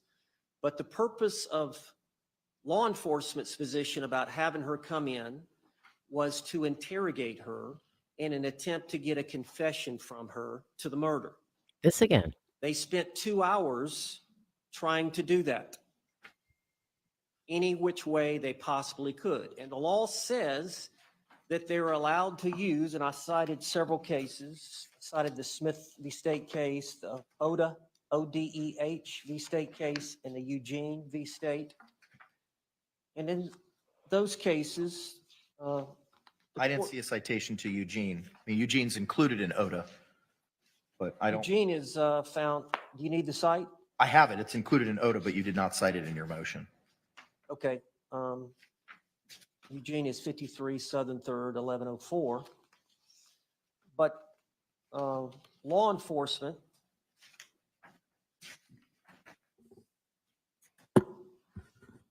are entitled to use a variety of interrogation techniques to try to elicit a confession to the crime. But as in that case, in spite of the detective's efforts, Sarah Boone refused to admit that she was guilty of the murder. But as a last resort, Judge, and it was a 2-hour interrogation, it was the last portion, at least the last quarter, it may have been less than that, is when the detectives made some statements that are highly prejudicial to the defendant and tend to be opinion. All right, so the argument here is not like we need to exclude Sarah's statements. It's that there are statements that the police made that they want redacted when the statement is played for the jury. So that's what he's getting at here. That the statements of the police need to be redacted, and he's gonna. It sounds like about to describe why that's so prejudicial and what specifically it is at this point. And tenets that are highly prejudicial to the defendant and tend to be opinion and tend to invade the province of the jury. And that's why this special jury instruction 2.8, recorded interview, effective law enforcement statements on the defendant, has that italicized portion in there. And the statements we're referring to under my motion, the second section of evidence to be excluded, page 53, line 11, well, he's dead as a result of your actions. And then paragraph 9, line 13, he's dead as a result of your actions. She responded, line 14, I understand that. And then paragraph 11, page 55, line 24, I have one last question. I mean, you realize you're the person that killed him, right? Sarah Boone responds on page 56, I thought about that. And then lastly on page 92, well, intention or not, here's the detective distinguishing how he interprets the law and her culpability. Well, intention or not, George is dead, and you act like when you say unintentionally, that absolves you from everything. That is exactly the kind of opinion testimony from law enforcement that the courts are worried about. The probative value of that type of opinion testimony about her guilt is outweighed by the prejudicial effect. Thank you. Response. State stands by the case law that we cited and that the jury instruction that would be read. I didn't feel it necessary to include italicized portions of comments to the court because this is what would get read to the jury. Those statements are designed to get responses from her. They did get responses from her. Let me ask this question first, Mr. J. Do you disagree with counsel's representation of what is reflected in the Q&A at that point in time? To the extent that he is making the argument that they're expressing an opinion about the No. law. The No, words, not the his words spoken. opinion, not his thoughts or what it means, but the black and white verbiage is reflected in the motion. Is that what's reflected in the recording? I'm accepting that he would not misrepresent that to the court. Okay, thank you. You may continue. And as far as the last line on page 92, line 15, if something's designed to get a response that a normal person would respond to and there's no response, that still makes it a relevant statement. He's not giving an opinion on the law. He's giving an opinion about her reactions to this interview and trying to get a reaction from her when he says, well, intention or not, Jorge is dead. You act like when you say unintentionally, that absolves you from everything. He's not stating that that is a legal defense. He's just commenting on what has transpired in the 92 pages of the interview. So we defer to whatever the court's ruling is. Okay, thank you. Any rebuttal?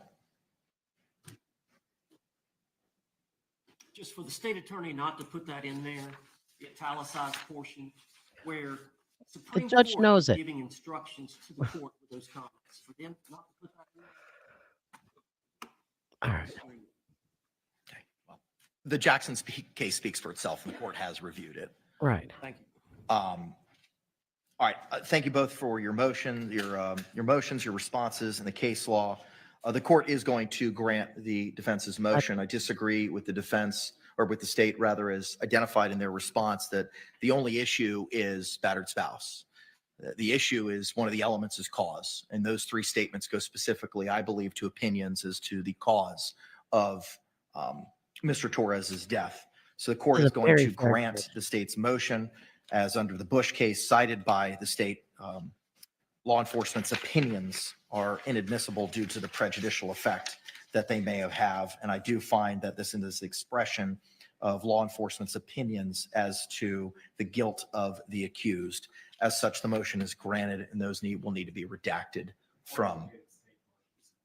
I apologize. Thank you. The defense's motion is granted I for picked those up on that. I reasons. was like, Any questions or clarifications with regard to the court's ruling? State. Questions or clarifications with regards to the court's ruling? Questions or clarifications with regard to the state's ruling? Or the court's ruling, excuse me.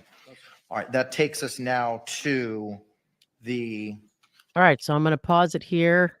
I think that one was pretty upfront to just give a chance to see if anybody's got any questions about that.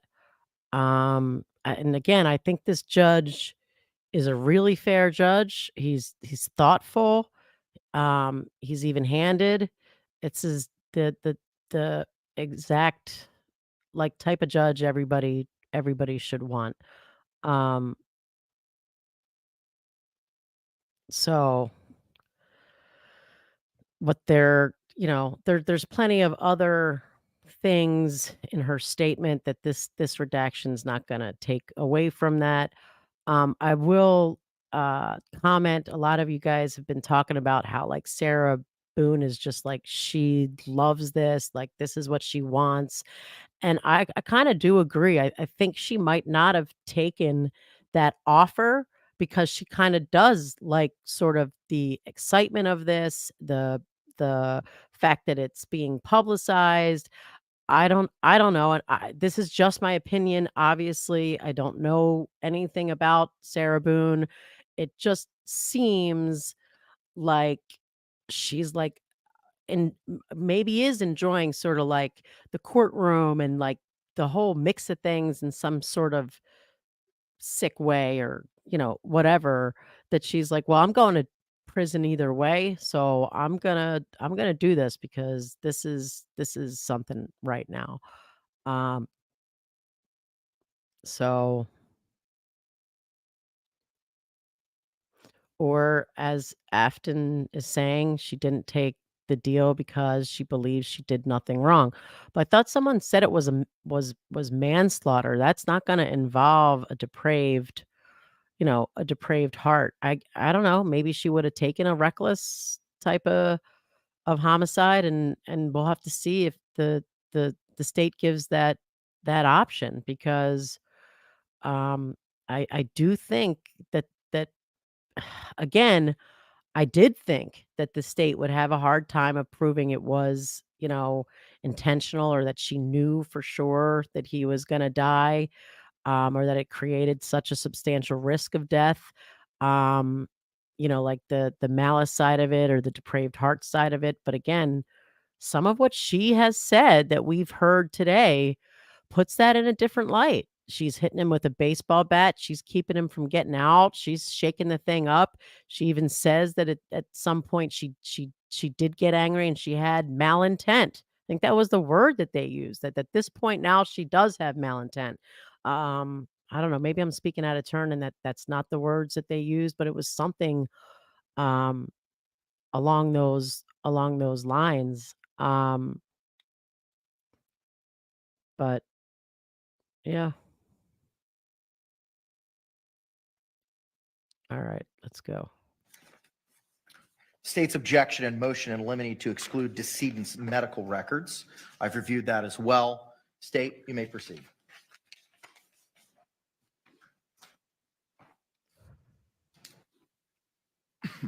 Judge, just the other night, I received 550 pages of medical records regarding the Oh, treatment I of thought Mr. he Torres. rolled on this. Two Maybe not. incidents, one in 2017 and one in 2018.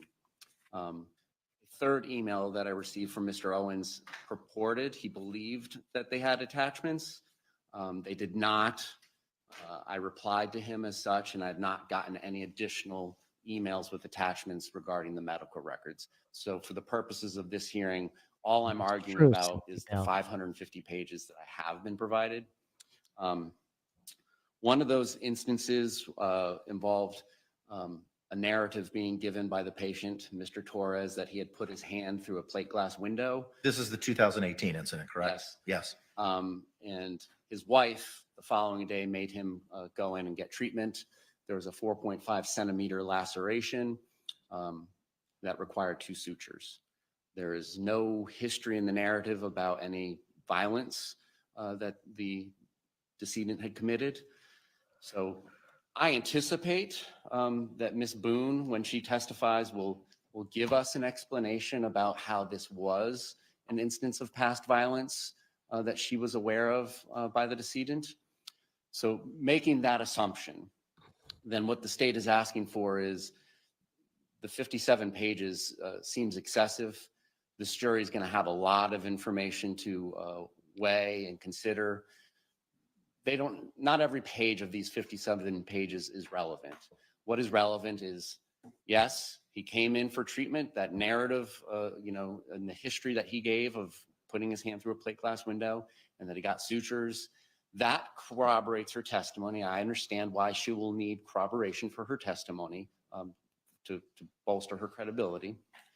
So if she testifies that way, we get it, but it's just excessive and it's going to be confusing. They don't need to read 57 pages of all of his treatment. The second batch was 487 pages regarding an incident on Christmas of 2017, when what the decedent reports in the narrative to the hospital is that some unknown men jumped him and beat him up. Being a victim of violence is not relevant in this case. I expect there will be a story That's not based true. upon the testimony that we've taken from the experts that this all happened at a family gathering, and one of the decedent's brothers learned from Sarah Boone that Sarah Boone said that the decedent, had committed violence against her and then beat him up. That's not the same ilk as corroborating violence with breaking windows or whatever it is that caused his laceration, whatever she ends up testifying to about the 2018 incident. But this incident, it's irrelevant that he got beat up by his brother. It's irrelevant that he suffered the amount and severity of injuries that he did. That is not required to corroborate her testimony that, I don't even know if it comes in, that she makes an out-of-court statement to the decedent's brother that something is true that happened in the past. That seems like classic hearsay. I'm not sure how she would get that in. I don't know that the 487 pages is needed to corroborate that. And if the court, like I stated in my response, if the court believes that it is necessary to corroborate her story that he did get beat up by his brother, then again, there are narrative parts of these medical records. Generally, I would say in this particular instance, it was a handful of pages that give the narrative as to what happened. And I don't know that it's relevant what the treatment was that he received, but there's narratives of that as well. They don't need to be bogged down with 487 pages of toxicology reports, nursing rounds, just all the things that I'm sure the court is familiar with from your past experience that are in these medical records. Yeah, It's I would agree with unnecessary, that. They need to and it's prejudicial. Its pare it probative down. value is substantially outweighed by its prejudice, confusing, repetitiveness, as I outlined in my response. So that's our position. Thank you, sir. Response.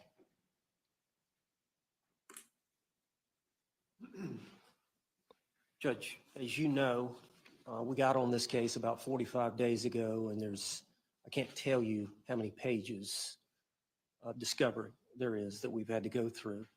And 2 or 3 weeks ago, the state attorney provided us over 500 pages from either telephone calls that my client was involved in from the jail, or tablet communications, which are kind of like emails or text messages. And that hasn't been narrowed down, but that was given to us. So that's something else we had to stop and go through over 500 pages. And they haven't narrowed that down to which ones they believe are incriminating to her. Two wrongs Understood. make a right. Respectfully, that's not the issue before the I court right understand now. that. But yes, the medical records are going to be narrowed down. And yes, we would have to make some tie to Sarah Boone's testimony to whether or not We just haven't had a chance to do medical it. records of the decedent, George Torres, are admissible to corroborate her stories about the incidences of violence and whether they match up. But yes, I agree there's going to be a narrowing down, but it's kind of premature about that. They've got several volumes. I assume before they introduce something, they're going to have to narrow it down. Did y'all not have George Torres's medical records prior to me sending them to you? All right, well, we took the deposition of Dr. Harper, and as you know, Judge, these forensic psychologists, when they're trying to make an opinion as to battered spouse or whatever the case may be, Sunlight on your they face. rely on their assessment involving the personal contact and interviews they have with the client. But a lot of it is any other collateral evidence that tends to support it. that involves arrest reports, that involves court records, that involves psychological notes, that involves medical records. And at that time, when the state took Dr. Harper, our witness's deposition, she said, yes, I did rely on George Torres's medical records. So they were well aware. That doesn't mean they come into evidence.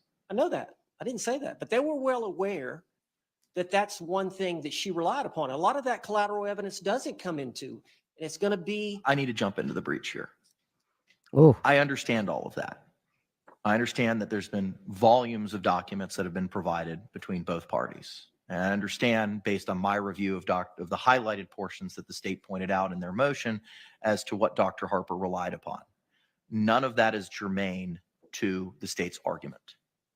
And you've admitted that there needs to be a narrowing down. So let's just kind of compartmentalize what we've got here. So it's premature. It's premature. I agree. Let It the needs to be judge narrowed speak. down. And then based on Sarah Boone's testimony. You are the proponent of the evidence.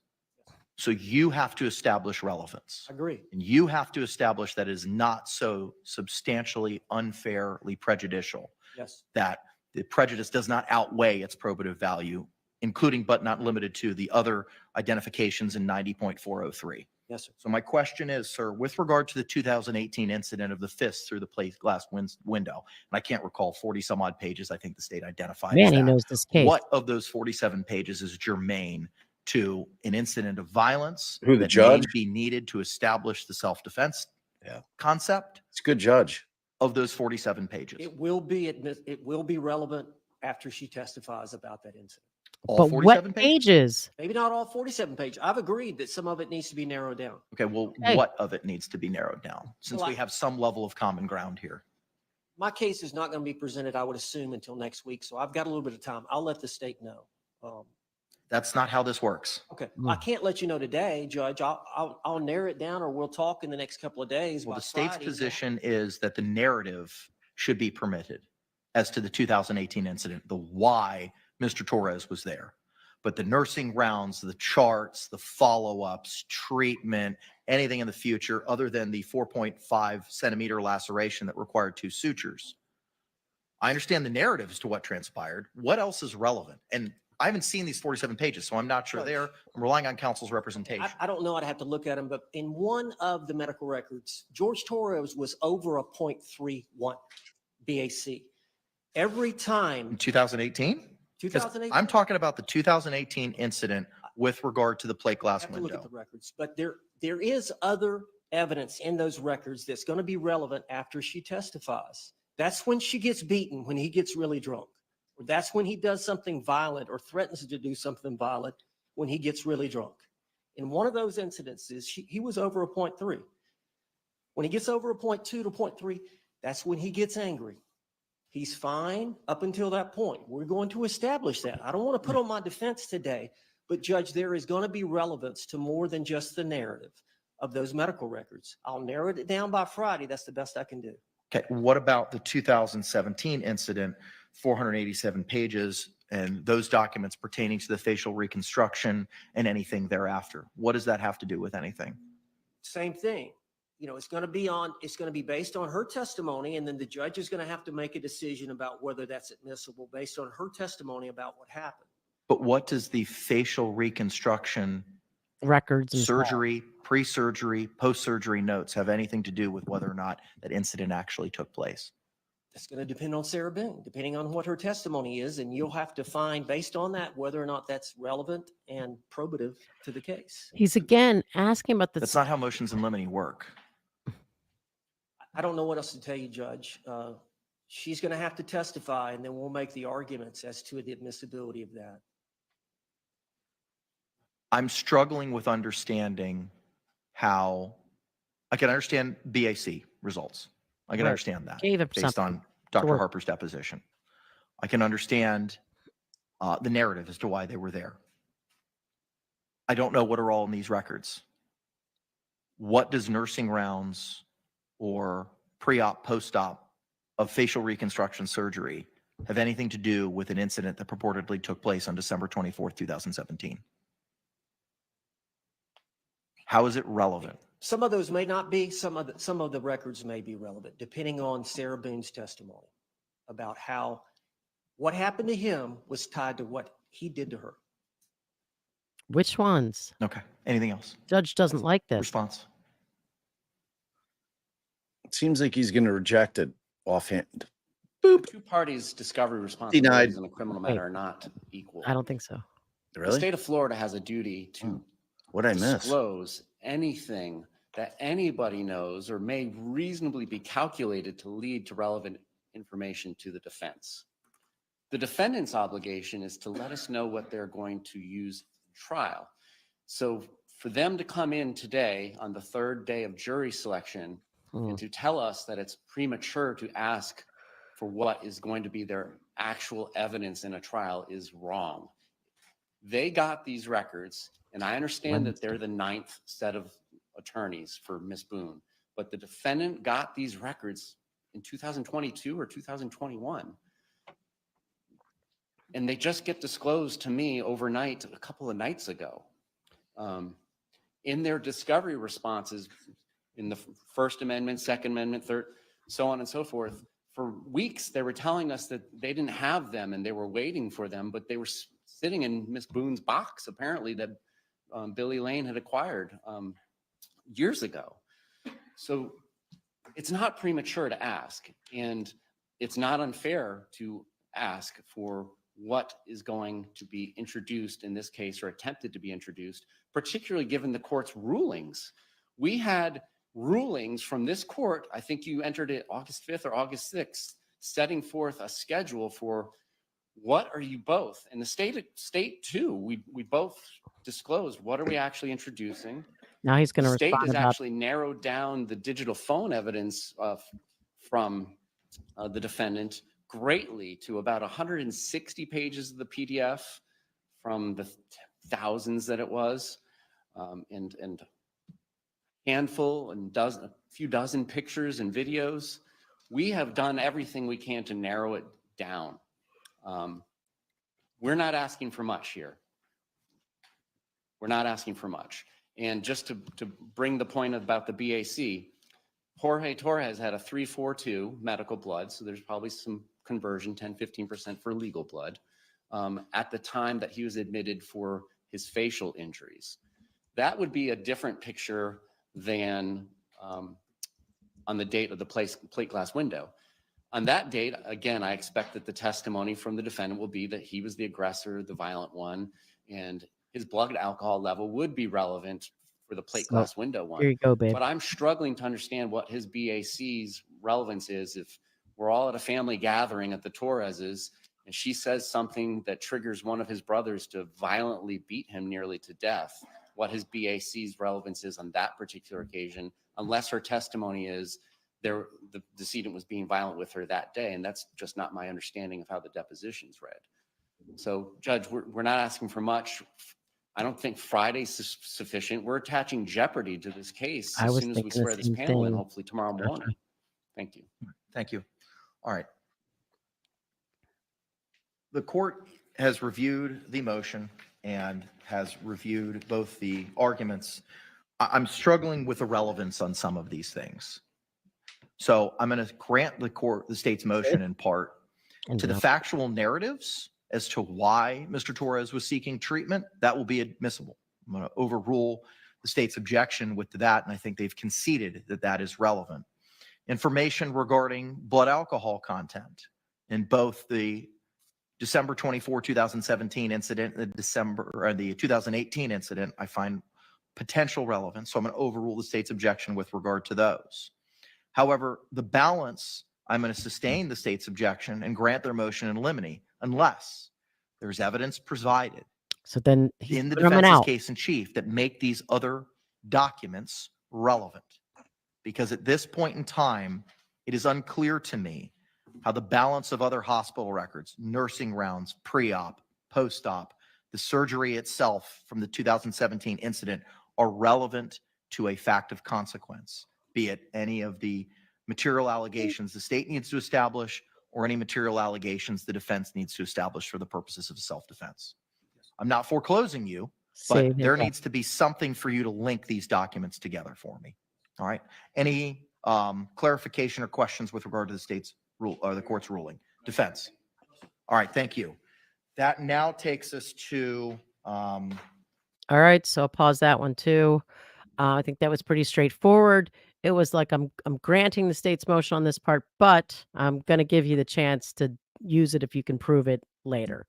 And I think that that was fair. I mean, he being the defense attorney had at least like a comeback on why that I think 2018 incident, whichever one with the plate glass window. He's like, all right, there's at least something in there about his blood alcohol level. So you know, this is a tough case because these lawyers have come in very last minute. So I think the judge is given a little extra leeway there. He's definitely wasn't happy about the fact that they just dumped um, all the nursing rounds. I mean, that's what he's saying. He's like, well, nursing rounds and the fact that he actually had the surgery, how in the hell is that relevant? And I think what the defense's issue is like, I can't tell him right now because there might have been some notation in one of those nursing records or in one of those things where he made a statement or something was said or something, you know. So, so there's that, and I do see people asking about if she's going to testify, and that's what happened in the first part of these proceedings. She she's definitely going to testify, but over and above that, I mean, obviously, you can always change your mind, but over and above that, the judge has said you're not getting your defense of battered spouse syndrome in unless you do testify.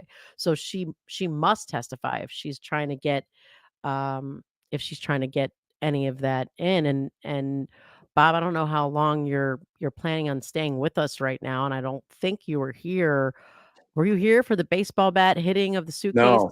Yeah, I mean, Oh it was. yeah. No, I Oh, you are. I heard it mentioned, and then I said, wait, I hadn't heard that before. How do they know that? These are statements that she being Sarah Boone made to her expert during the interviews and examination. She uh hit it, she shook it, she hit him with a bat, and then the defense was trying to, were you here for what the overt act is? No. I Oh, was man. gone. So I the didn't hear overt any of act, the defense was like, "Ah, it's not fair. I shouldn't have to say what my overt act is. This is my, like, defense. What I You guys are making me tell you what the overt act is. So here it is, because it's in the evidence. It's there. It's right in front of their faces." His fingers were coming out of that suitcase, and she doesn't have to wait for him to pull the trigger, and those fingers are like the trigger, and there's physical evidence to support that those fingers were coming out because she hit the fingers with the bat, and there's a physical manifestation of that hitting of the bat, um, on the fingers. yeah, on the fingers. So, um, So why didn't he have did he like I thought they only had like he had like one bruise on his back there's some or a mark on the fingers, scratch. something on No. the fingers. So do you buy it? I think that it made her situation much worse. It's kinda what we've been talking about. It's like she has now put in a lot of evidence about it. Like when you cut off, I was saying that your question had started with, do I think that that should be allowed? And I sort of retracted my initial position and said, like when I'm thinking under the law, if she's like the aggressor, she sticks him in there, she's hitting him with the bat, she's shaking him around, and now she's scared. Well, shit, if I take him out, there's going to be some retribution. I said, like, you got to call the police over then. Be like, I got to get this guy out of the suitcase, but he's going to beat me because I just hit him with something like that. But now I lost your initial question. So in terms of the timeline, when did this happen? When did she strike him with the bat? Is this the following morning? Is this when she's shit faced that They night? they didn't explain it, but to me it would only make sense that this is before she goes up and lays on the bed. Right. Right. Um, so So I um mean it's basically we have an offer of proof situation. Well, no, the judge said once she's gotta testify before, or that expert, she's gotta testify to an overt act, or that expert's not going in. I think the defense thought, "Well, I just told you what my overt act was, And the judge is like, look, you can mention in an opening, you do you. Like you make your own defense decisions on how you're going to present this, but essentially he was saying your defense is for shit. So do it at your own risk. Is what Right. I was hearing anyway, in my humble opinion. So Afton was asking, I didn't see it, so I obviously cannot opine on it. How did you feel Owens, her attorney, did? Is Owens the older gentleman? If He's that, her, yeah, he's her lawyer. I mean, if we're talking about this very last motion that went forward, it's he did, I guess, like I was saying, kind of like the best he could, because he honestly doesn't have all of that. He doesn't know what's in the medical records to specifically identify what it is. I don't know. I'm not super impressed with the defense lawyers thus far, but I don't know that I it's mean, now remember, he's the ninth one, and he came into the case about a month ago, like right. 2.5 weeks. That's why I'm saying I can understand why he gave them everything, and then he's hoping he's got time later to kind of go through it and decide, is there something in a nursing round record that's actually helpful to me, or is there not? You know? Um, so all right, let's see what the next motion is. The objections to the evidence. Give me a moment. We have the defendant's objections to state's digital exhibits filed October 15th. The state's state's response to defendant's fifth amended reciprocal discovery exhibit list filed also on October 15th. I have reviewed these. I'm a little bit of a loss in the state's response because I don't know what items 1, 2, et cetera are. It just identifies them. I'm not sure what it is that they are. It's tracking their fifth amended exhibit list. As I pointed out before, it got really confusing because as they added things, it would not go to the end of the list. It would get put into the middle of the list. So I started over, scrapped my first response to the first amended one, scrapped my second response to the second amended one, both of which were filed on September 27th in a timely manner. And this is why my paragraphs start with 0 in my response, because they have a paragraph 1A and then they list the items, and I wanted to make it very easy and clear for the court to just be able to flip to what paragraph I'm talking about for each item, tracking their fifth amended exhibit list. But here's the problem that I'm having. On September 27th, I see the notice of provision of defendant's third amended exhibit list. When was the fifth amended exhibit list provided? That might be a problem with them not filing things with the clerk of the court. Okay. I'm getting copies of some pleadings, but they're not base Always stamped filing. with the clerk of the court's e-filing system on the top left. So I'm not certain that they've filed anything with the clerk of the court. Here's the other problem that I have. All I see on my end is the notice of providing.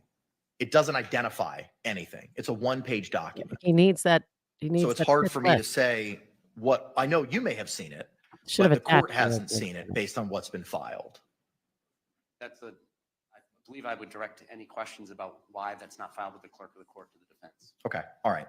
I need clarification, Mr. Owens, as to when the fifth amended reciprocal discovery exhibit list was filed and what is in it.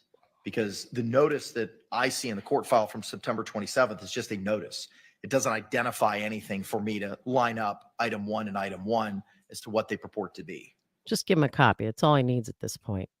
You're asking for when it was filed? We're checking on that. When it was filed. What was the next question? All I have is a notice. Give him a copy So of it. on September 27th, there was a notice of provision of defendant's third amended exhibit list. And it's just that. What we intend on utilizing has been provided. But I don't have anything else as to what those items are. Okay. Did you want us to provide you with a copy of those? He needs the list.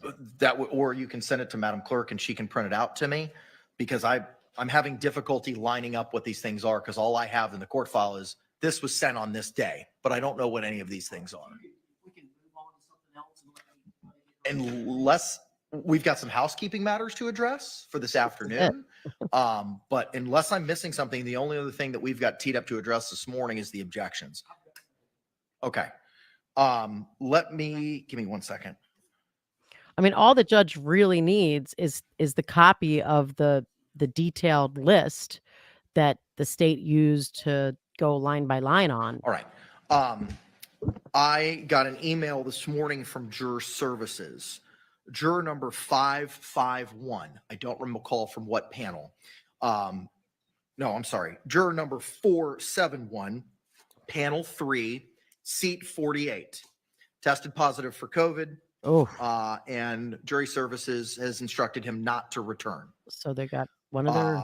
Juror number 551. What was the first one? Sure. Juror number 471, panel 3. That would have been yesterday morning, seat 48. Man, they're all struggling right now. They want to know, is it mine? Advised Is it Jury his? Services this morning that he was not feeling well. After leaving the courthouse, he tested positive for COVID. I have instructed Jury Services to excuse him because we don't need that floating around.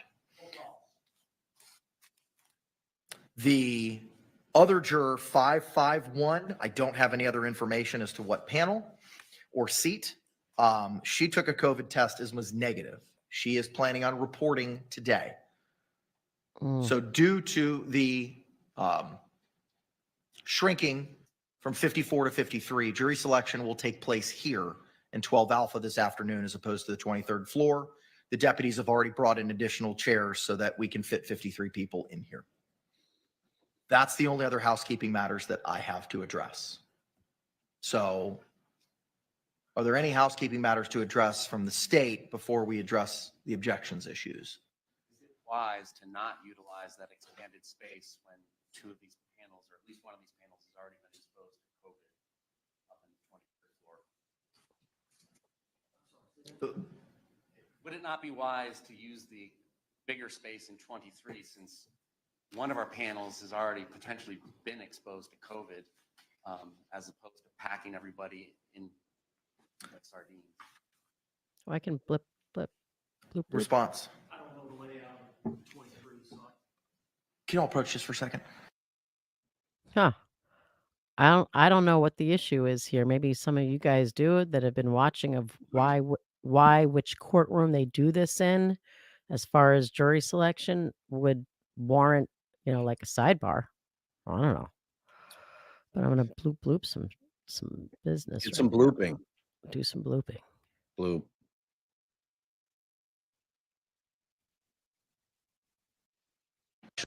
To give the defense the opportunity. It's going to take a 15-minute recess to address jury selection location this afternoon. And give the defense some time to get their shit together. Okay. Court's going to be in a 15-minute recess. Thank you. All right. Well, this is wonderful because I think we're 2603. Hey, look at that.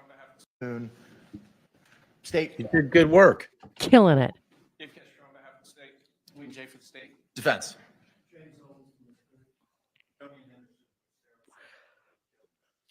Ms. Boone is still seated at counsel's table wearing the same gray suit and white blouse from this morning. Can you all approach? Approach. What is going on? Why is she so happy? Jeez. I think that's it.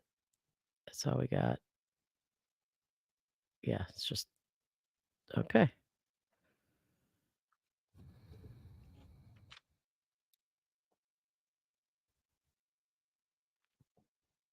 So, I was gonna say there was a comment earlier, about looks like I starred the wrong shit.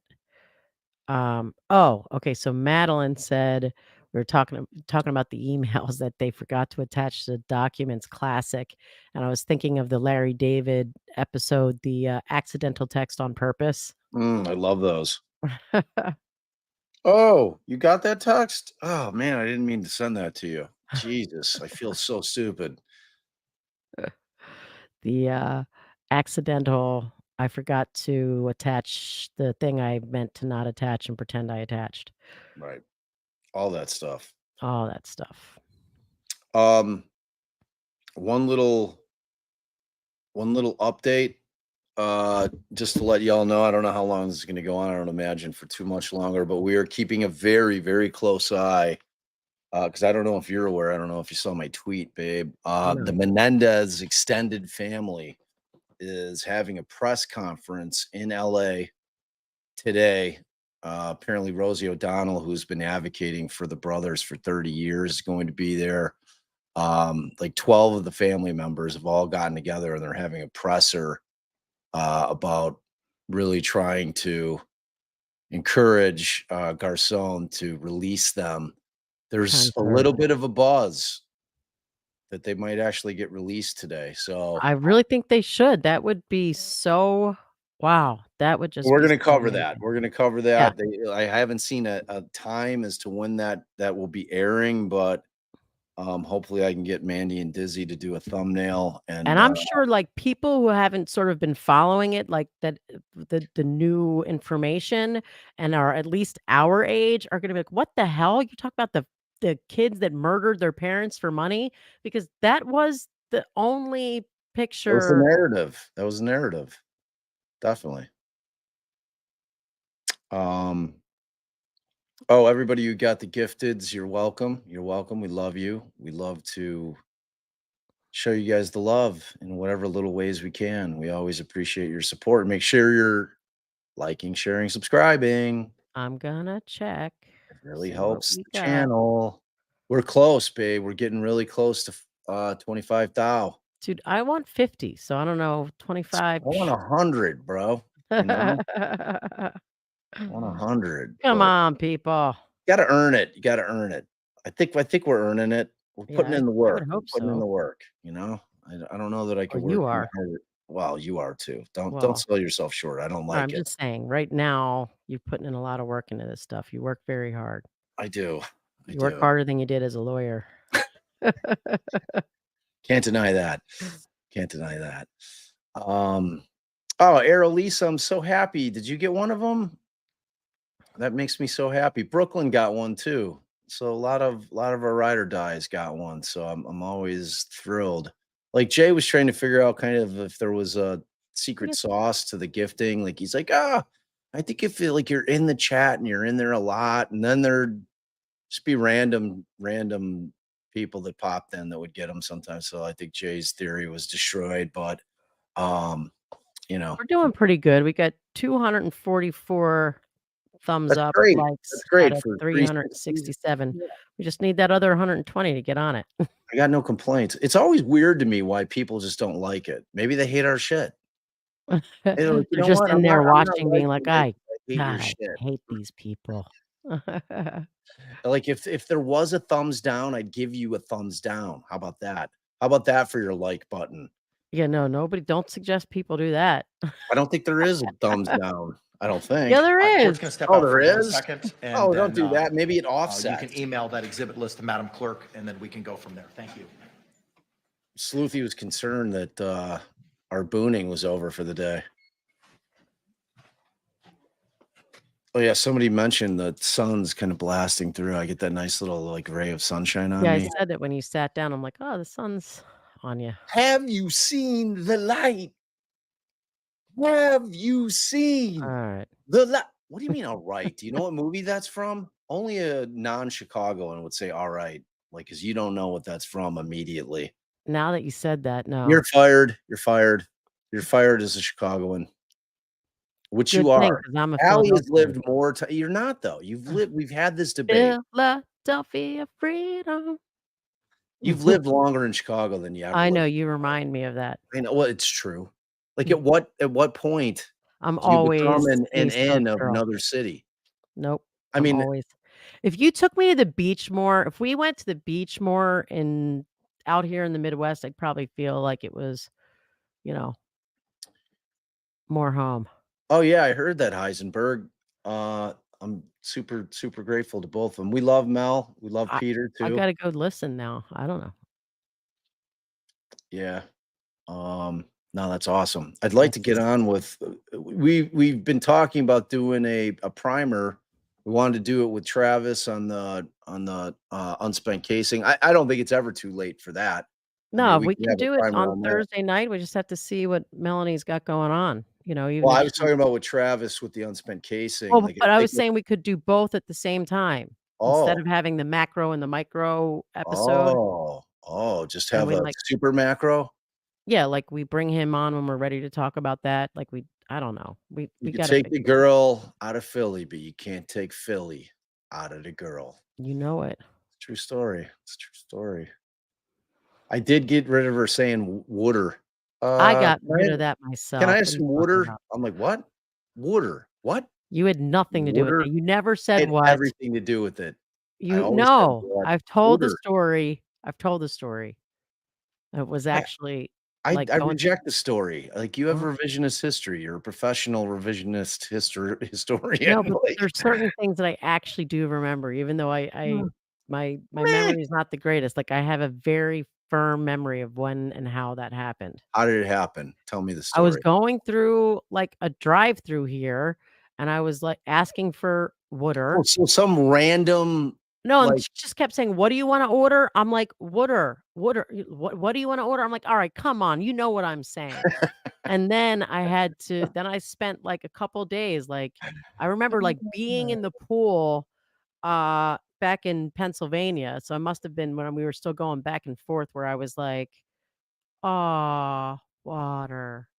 Aw, water," like, because I had to train myself to yeah, use my A in that way. yeah. Um, Do you say roof or roof? roof.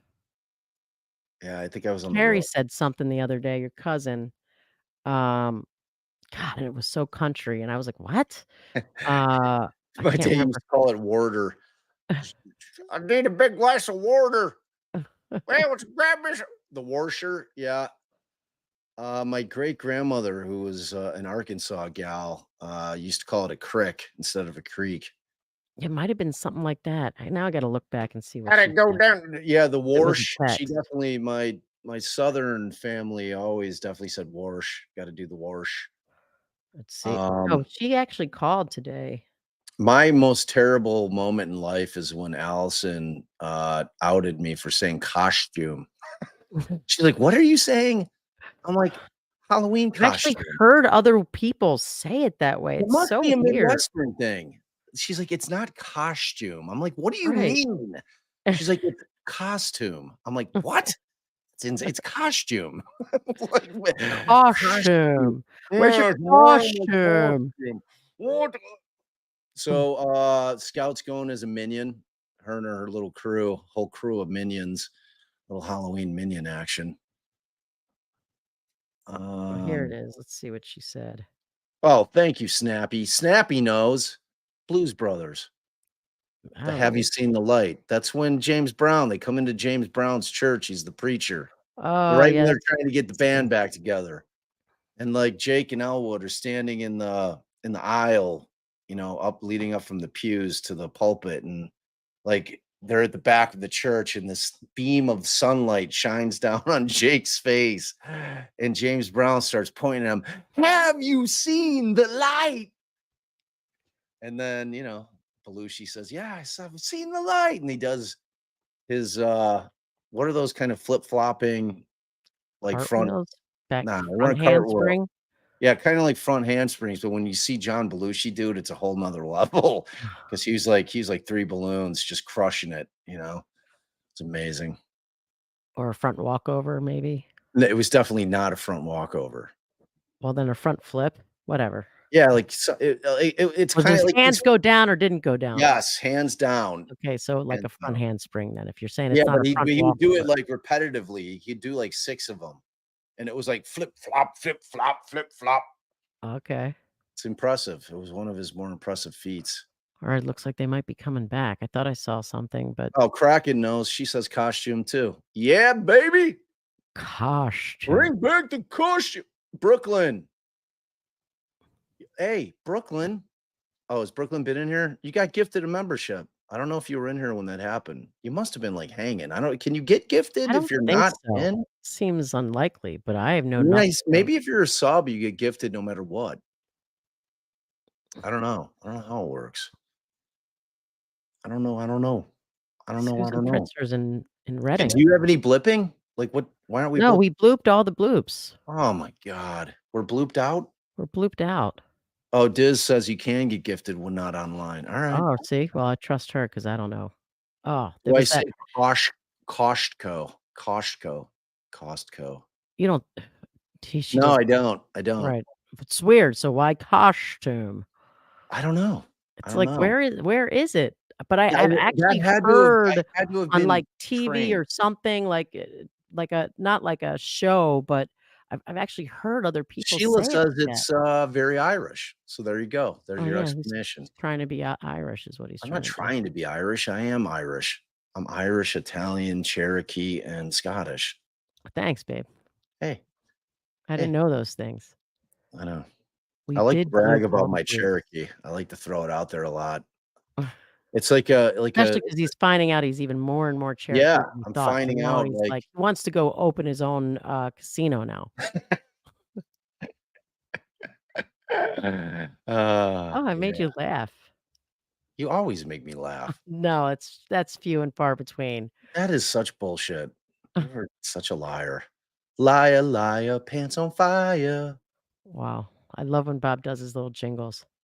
Oh, For see, someone that hates musical, he does punch out in song often. I do burst into spontaneous song quite often. That's that is that is ironic. That is definitely ironic. Well, when we went to go see the musical of Young Frankenstein, I loved it. So maybe, There you like you go. said, maybe I'm turning the corner. Maybe I'm turning the corner. So we can watch Sound of Music? No, let's not get crazy. The movie's like 4 hours long. It's good, it's worthy of the 4 hours. Yeah, is it? Yes. I don't know. I don't know. I like Julie Andrews though. I got respect. Got mad respect for her. Have you never really seen it? I don't. I've seen bits and pieces. I Oh, certainly can remember like I mean, them. you like history, it's weird. I could see It's them weird. traipsing around. I can envision them traipsing Yeah, around in you're the just Alps thinking and of, their like Lederhosen and yeah, but that's just singing like and shit. the, uh, The hills cover are art, white basically. with the sound of music. Uh, Nona loves musicals. Yeah, it's like I love The Wizard of Oz. I yes, and love Fiddler on the Roof. He has not seen that, and I have tried to get him to watch that. That's like, you know, I mean, when you marry a Jew, I think you have to watch Fiddler on the Roof. oh, that's so yeah, that's like they're like me. Are they All right, we're back on the record, 2020 CF oh, we're back. 2643, I'd State cut of you Florida off. versus Sorry, Sarah Bob. Boone. State, let me get appearances. William J. for the state. Defense. See if we got more thumbs up after all that talk. See what we did. Thank you. Real Ms. Boone stickler. is still seated at for council's thumbs. table with the same clothing from this morning. All right, I've been provided by Madam Clerk defendant's fifth amended reciprocal discovery exhibit list. There you go. I haven't had the opportunity to review it yet, but it is in my hands. Let's start with the defendant's objections to state's digital exhibits.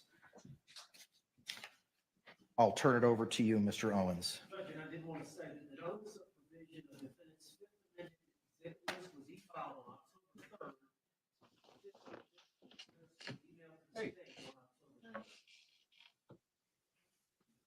Correct. But the same problem I have is it's just the notice of provision. I don't know what any of the substance was. All right, you may proceed, Brooklyn's sir. never seen Star Wars. I was gonna put that up there, but I Oh thought my that's gonna God. send Bob on a rant. It's crazy. It's crazy. Judge, this Uggs. was a little bit of a new procedure because what I did doing? was Trying to review talk. the images and these, as in the motion, we here, object to all the mute. cell phone photo evidence.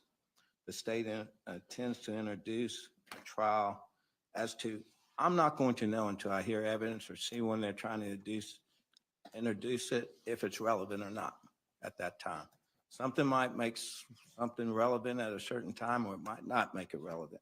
So there. Well, And thanks, also thanks, as to counsel. just the foundational stuff, because the images, if I've seen it, I don't have dates. So I don't know when it was taken in relation to the February 23rd, 2020 date, which is the date of the offense. And so I'm at a loss for that. So I don't know if it's 2 years before, does that make it relevant? If it's 3 years before, I don't know. So that's going to be, if the foundation is laid, that's my problem with these photograph exhibits, is I don't know until I hear who's trying to put it in, how's it identified, and if the proper foundation is made to make it relevant. Okay. Response?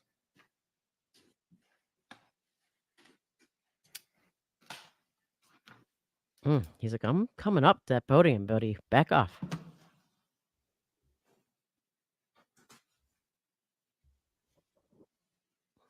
We're watching Fiddler on the Roof on the drive up to Indiana now. He must be talking to Cameron. Is that my beautiful daughter over there off screen? What's happening? Is this going to be considered a even hear me. separate hearing for the record? So should this be D or should it be A? Everything was, when I called what was being heard today, it was all in the same hearing. So I believe it should be pre-marked as D.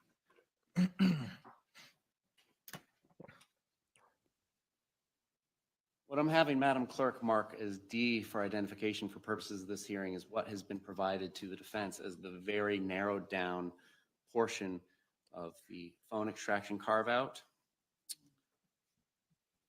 What it has is what, and we were even so specific that we labeled one part of the PDF case in chief pages, of which there are 59.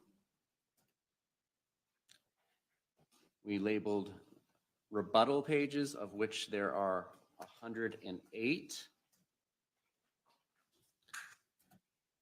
Attachments that go to the case in chief timeline.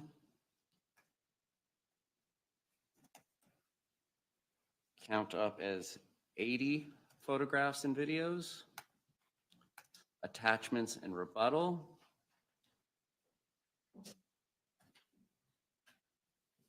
Count up as 147 photographs and videos. There is metadata that comes with all those files. So there is a date stamp and time stamp on each of those files. For instance, 12/25/2019, 1:10 p.m. Another one might be 10/26/2019, 6:06 p.m. They all have file names. Providing context would be the PDF outlook or PDF outline of the phone extraction, of which the state will now move into evidence so that the court consider this as states 4 for the purposes of these hearings. Any objection to what was pre-marked as D? All right, that will received without objection as states 4. So just to give the court an example.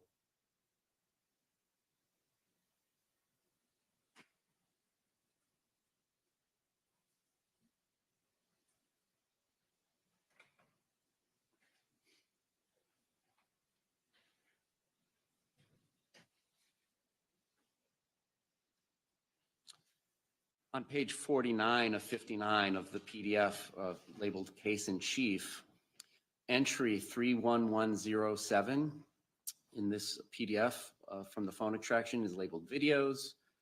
2/23/2020, 11:12 p.m. 45 seconds, UTC -5, which means corrected to Eastern Standard Time for that time of year.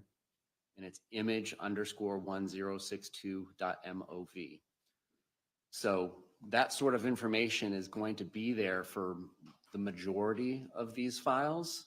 The ones that end up getting recovered from unallocated deleted space are sometimes not going to be there.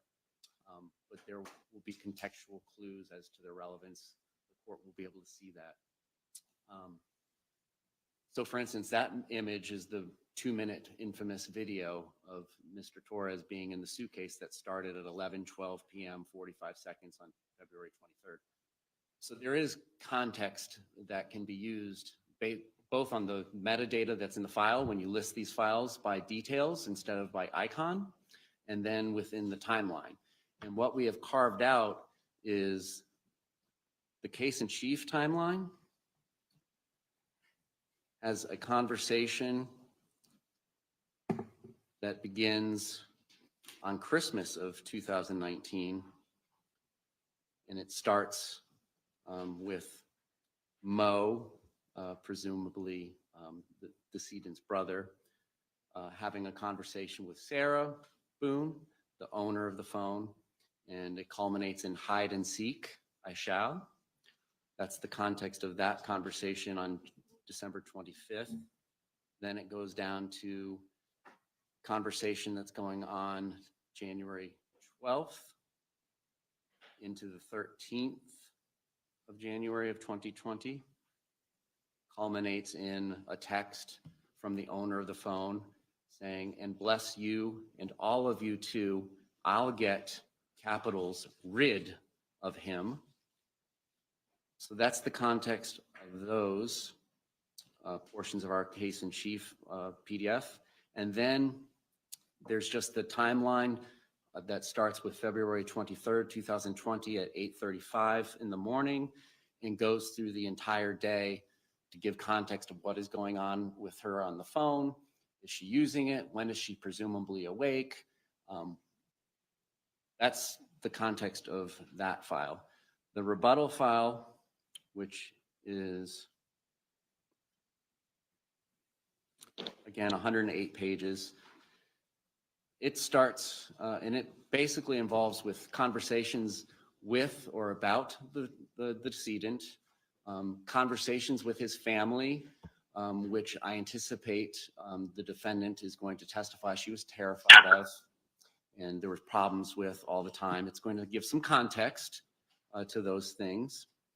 It mentions when they became a relationship on Facebook of March 8th of 2018 to give context as to when perhaps this relationship started or not. And then there's a timeline that starts from May 21st, 2019, that is filled with conversations about and with the decedent. At that point in time, he had his own phone, and then at some point he doesn't. And the discussions and the arguments between him and the family with the defendant. And then the images that are associated in the folders, case in chief and rebuttal, are the ones that are associated in these time frames. I have cleared out the vast majority of them. The vast majority of them were just icons and things that belong to games and nonsense. I cleared out all the photographs of Mr. and Mrs. Boone's child, any of that child's friends. There was no need for any of the pictures of the children. It's mostly photographs of the decedent and the defendant, but there's also just pictures of art and them going out because it gives context. You know, if she's in the middle of an argument, for instance, with the family, you know, one might expect there to be pictures of injuries. Instead, there's pictures of art. No, see, I hope he doesn't let We this. did our I best hope this to guy's. select which I photographs have and to admit videos were pertinent within these timeframes. We did our that I was talking to our daughter during much of this, but I'm just hearing like this end part. But you know, I don't like, you know, like combating allegations of abuse with pictures of them doing things fun together or enjoying art or pictures of art. I don't think it's relevant. I don't think it says what they're saying it says. I don't think it means what they're saying it means. But again, I apologize because I'm like, as Bob likes to say, don't walk into a middle of a movie or whatever that's saying. No, but saying. like you're right though. I mean, it's disingenuous. I mean, like even the shittiest relationships have moments of joy. You Right. know, like they're cherry picking moments where Like they Well, I'm just weren't. saying I wasn't paying attention, but that's what I got from the last sentence anyway. So Oh, I you don't know. mean you were not paying attention to what he was saying? Right. I was talking to Cameron. Oh, So I just got in for like this last sentence. So hopefully I'm on point, but Our best to narrow it down to what timeframes we set. We believe will give a good rebuttal picture after she testifies about his family and her relationship with him.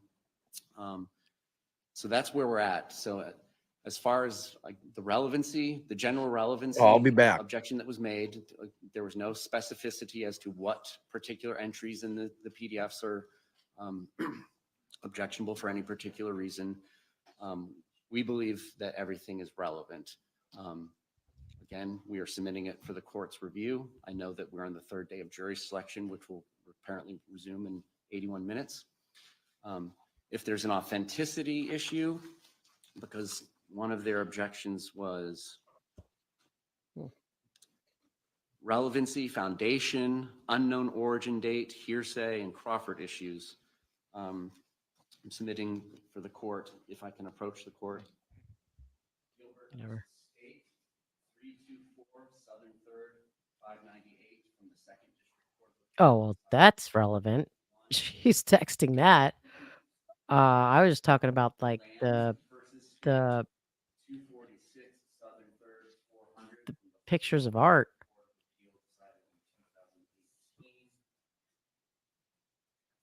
What? Gale, G-A-Y-L-E versus State, 216 Southern 3rd, 656, 4th District Court of Appeal case as well in 2017. The basics of these three cases are just the very low bar for authenticity. As Professor Earhart from Florida State University would tell us, authenticity is a very low bar for the court. It is generally considered a matter of weight for the trier of fact. And with this digital evidence, it can be established and authenticated in a variety of ways. What the state expects the evidence is going to be I is don't want to that make everybody. the defendant's phone was Did I taken from rewind? her home by law enforcement, as we know from the motion to suppress. Digital evidence, Right as here? Professor Earhart from Florida State University. Let's see.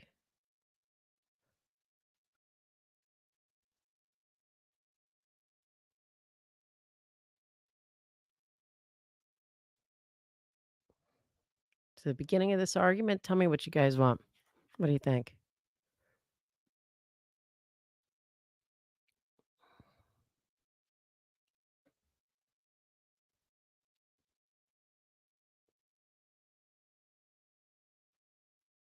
Let's see.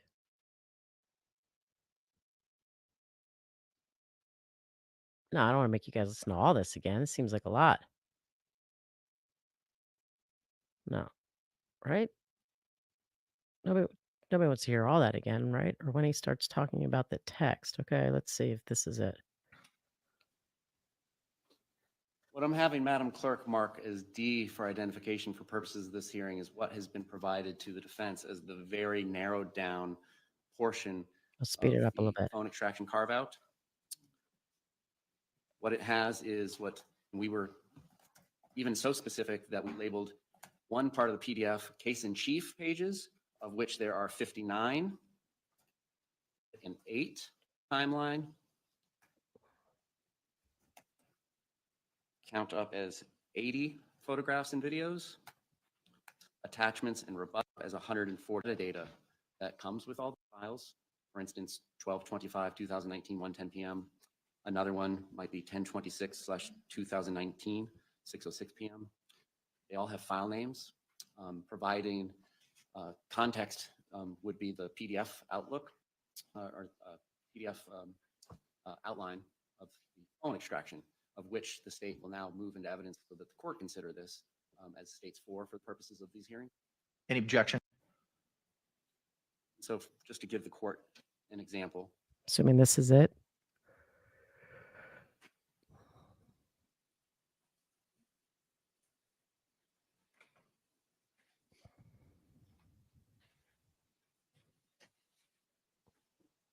I'm like gonna blip in that. On Okay. page 49 of 59 of the PDF labeled Case in Chief, entry 31107 in this PDF from the phone attraction is labeled Videos, 2/23/2020, 220. 11:12 p.m. 45 seconds, UTC -5, which means corrected to Eastern Standard Time for that time of year.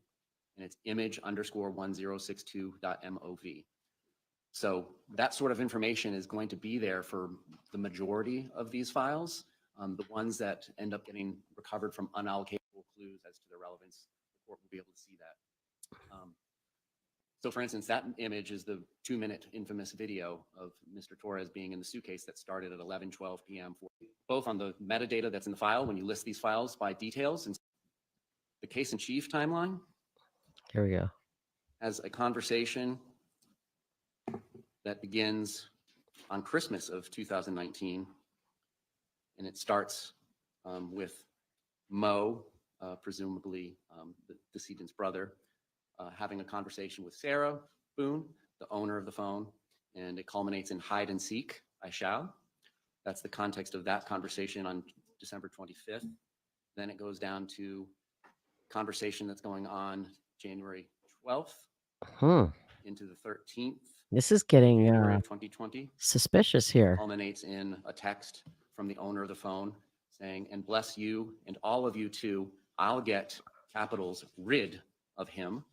Is this to the brother? That's the context. The brother that those beat him up, this family portions thing? of our case in chief PDF. And then My there's mind's just the jumping. timeline that starts with February 23rd, 2020 at 8:35 in the morning and goes through the entire day to give context of what is going on with her on the phone.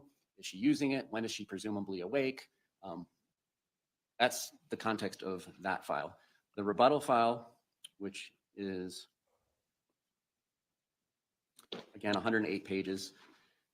It starts, and it basically involves with conversations. All right, wait. I've just hold on a second. When did this event take place? The whole hide and seek in the suitcase. When was he killed? Because that was, he said January 12th, I thought. And am I right that both of those texts were to the decedent's brother? But then it said, like, it seemed like it was a they. So a month before, hide and seek and getting rid of people.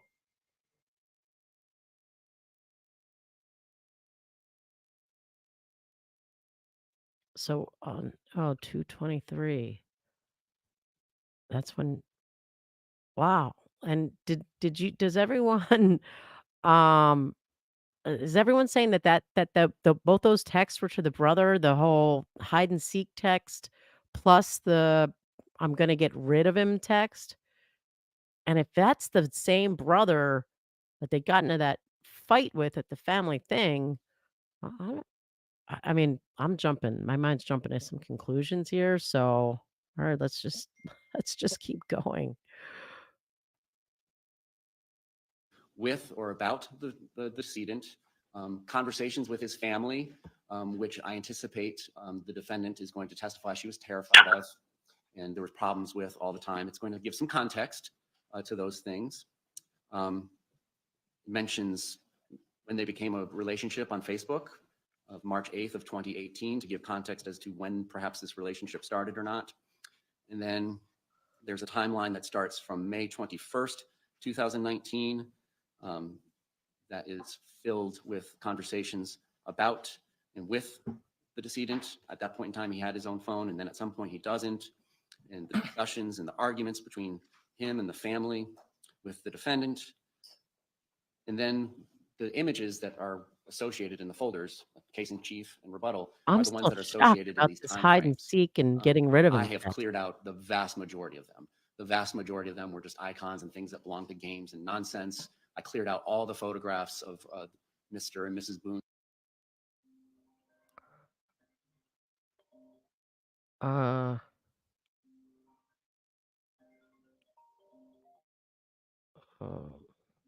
His child, any of that child's friends. There was no need for any of the pictures of the children.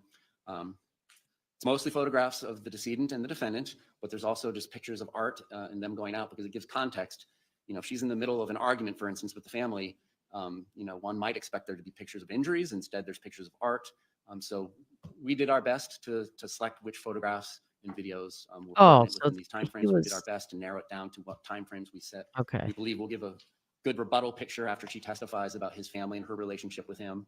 So that's where we're at. So as far as the relevancy, the general relevancy objection that was made, there was no specificity as to what particular entries in the PDFs are objectionable for any particular reason. We believe that everything is relevant. Again, we are submitting it for the court's review. I know that we're on the third day of jury selection, which will apparently resume in 81 minutes. If there's an authenticity issue, because one of their objections was relevancy, foundation, unknown origin date, hearsay, and Crawford issues. I'm submitting for the court, if I can approach the court. All right. I gotta pause this again. I think I'm confused. Was this not the brother of the decedent that she was texting? Was it a brother of an ex-boyfriend? Because now they're talking about Crawford issues. So I'm trying to figure out if I'm misunderstanding something. Uh, I took it that she texted somebody. I thought the victim's brother about hide and seek. Am I correct or incorrect? Okay, yes, brother of the decedent. Um,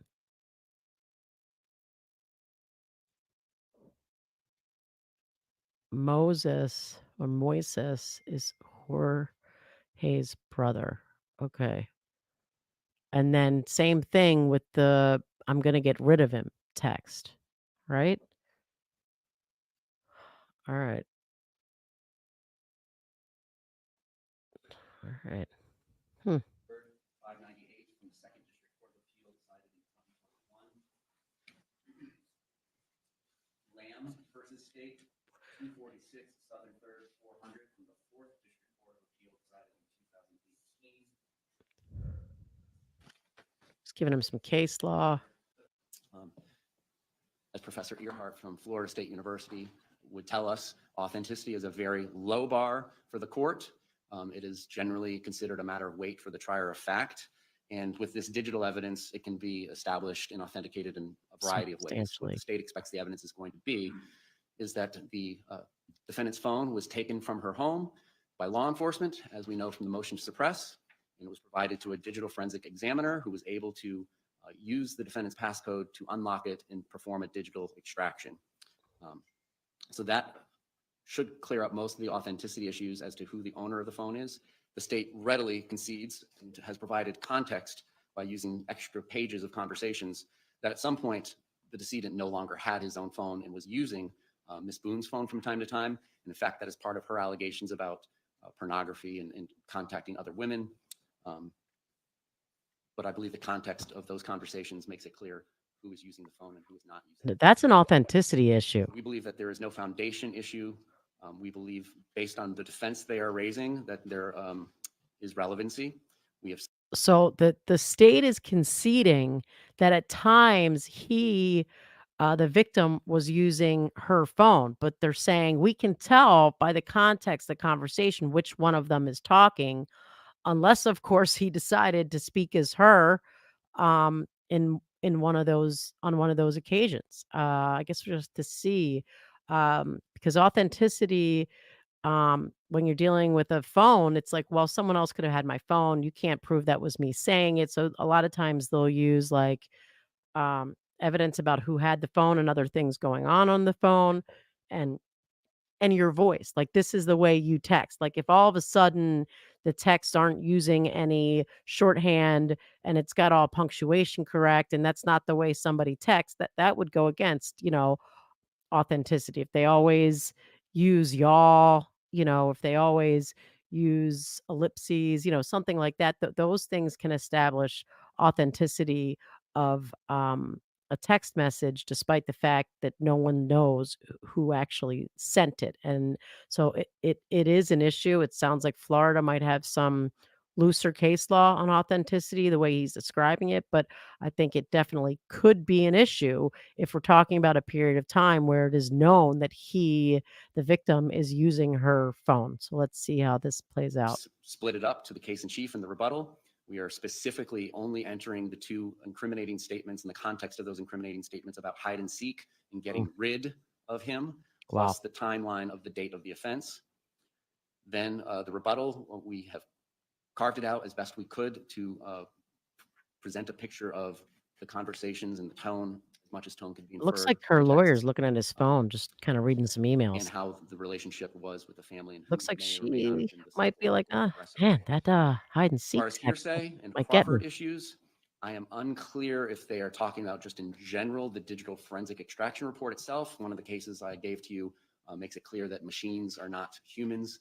Right. So Crawford is just cross-examination. So your ability to cross-examine, um, you know, like if you have an expert who says, I did this phone extraction, you've got to be able to cross-examine the expert. But I've never seen that be an issue when you're dealing with, um, like the text messages themselves and stuff. They do not get subjected to Justice Scalia's version of the confrontation clause that he outlined in Crawford versus Washington in 2004. What he also talked about, though, what has had some discussion since the Crawford decision was what's hearsay versus testimonial hearsay. Obviously, there's no testimonial hearsay in these phone extractions. There's no implication that any of these statements made by any of the participants in the text conversations were doing so with an eye towards litigation or prosecution. So it's the state's position, number one, that the extraction itself and all the data that is coming from it is not hearsay and is not testimonial hearsay, much less. And the conversations that are going on with the other people, the statements that other people are making back to the defendant in the carve-out that we've provided aren't being offered for the truth of the matter asserted. There is no hearsay issue. It is to provide the context of things that the defendant is saying. I'm going to go bond Jorge out. I'm going to go to the public defender's office and get this taken care of, or screaming at his family, so on and so forth. Demanding immediate responses when somebody's cutting hair and keeps on telling her repeatedly, I can't respond to you. I'm working. So those sorts of things, it's the state's position, aren't being offered for the truth of the matter asserted. As far as the unknown origin date, I think it's pretty clear from the PDF timeline that there is a date and timestamp to every single entry from this phone extraction, and that corroborates with the images, most of the images, some were from unallocated space, but it corroborates the metadata for these images. So we're asking for that their motion or their objection to be denied preliminarily. Obviously, we have to lay the predicate properly at trial, but now the court has a copy, and hopefully we can get advice from the court if the court is believing that there are sustainable objections before we swear in the jury, so that the state can pull any photographs or videos, or we can have at least a discussion about those specifics. And then after discussing those specifics, the state can pull those out before burning a DVD to provide the. I'd be peeved jury. too about all this Also have evidence the coming ability out to about black out entries this. in Is this PDFs, something everybody and knew no before specific objections were made, so it would be our position that they're waived. There was a about the hide and seek text and the get rid of him text? Everybody know this before? I'm waiting to see how you guys respond. No, this is new info. I mean, that's something. I mean, that changes I don't know, but it seems like that could change the whole ball game. And now I'm looking at this fight between the brothers a lot differently. Like, what was going on? Was there something going on with Sarah Boone and Jorge's brother? Um, Obviously, that's me just like hugely speculating at this point, but um, I mean, if that's out there, that's even more reason to take a plea deal for sure. Um, but I mean, I don't know how she can argue that he had her phone and made some statement about hide and seek, and I don't know, maybe it's out of context. I mean, it is strange to me. Adults playing hide and seek is very bizarre to me, but maybe it's actually something that they did, so maybe that's I don't know. I don't know. This is something. This is something. It's a family affair. It's so yeah, we like to bust out in song here. What are you gonna do? All right, let's go. The generalized objection, but so that we're not doing this when the jury is out. Trial is busy enough, trial is tedious enough to not be conducting discovery and doing redactions during the nights and mornings of trial. Thank you. Response. He's ready. He jumps.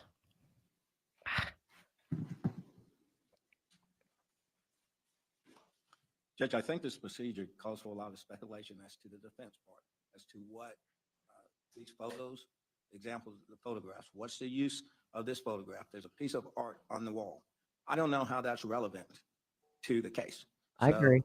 Without knowing how it's relevant and what their theory is of it being relevant, I have to form the objection. I don't think this is relevant. What's your response to the lack of specificity? That these are just boilerplate objections to all photographs, all video? Mm. Yes, well, they're not to all photographs and all videos. There are things that we list. It is an objection to all cell phone photo evidence the state intends to introduce. It is objections to all cell phone video evidence the state intends to introduce. Because at this point in time, Judge, I can't tell you what the independent objection would be. I don't know how it fits into their theory of the case. That's cause for me to speculate how it fits into their theory of the case. How can I do that?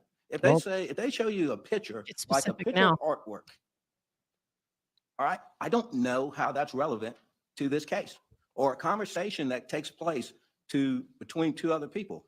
At the time, I don't know how it's relevant to the case. So what am I supposed to say? No objection to it? And then am I later barred from objecting to it when I don't think it fits, so they hadn't laid the foundation to get it in? It's putting the cart before the horse. That pertains to the rebuttal evidence. What about the evidence that was outlined that the state intends on using in its case in chief? That's it, Judge. How do I know they are going to be able to lay the proper foundation for that evidence? How do I know? That's the thing well, I think the procedure goes like this. Yeah, I could be wrong, but I don't think so. The procedure goes like this. The state has a piece of evidence. They have that evidence identified to someone. All right. They get it marked as an exhibit.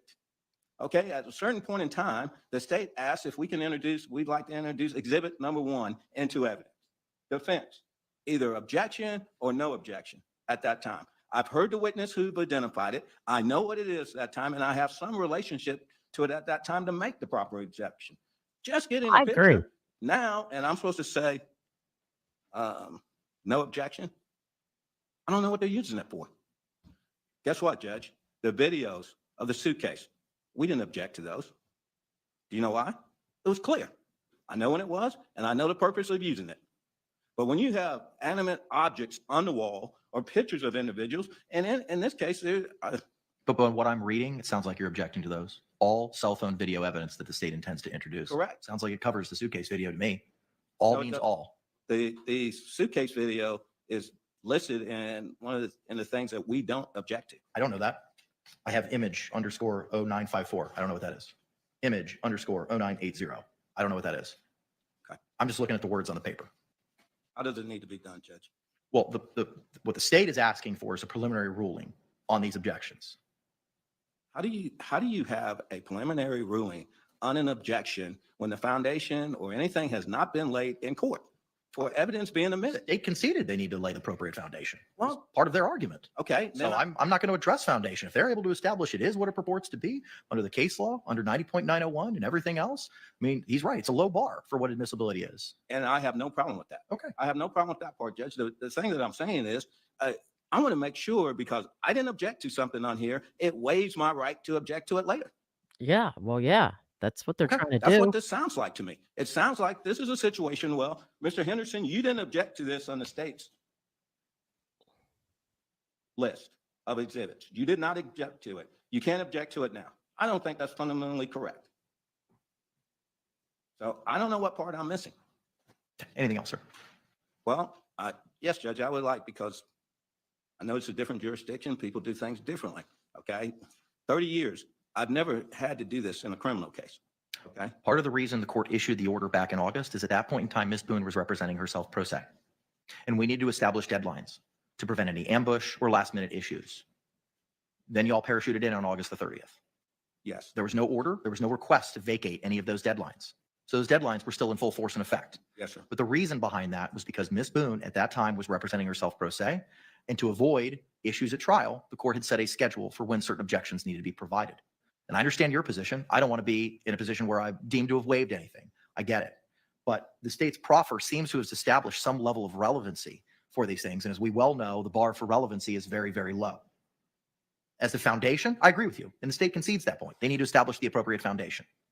And if they're able to do that, I'm not foreclosing you from making objections, but as of this point in time, your objections are preserved for the purposes of trial. You can raise them, certainly.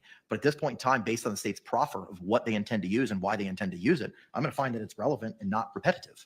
Judge, at this point in time, as a pretrial ruling that doesn't waive my right to object to something as they're trying to admit it based on relevancy, foundation, or any of those things, then I don't have a problem with that.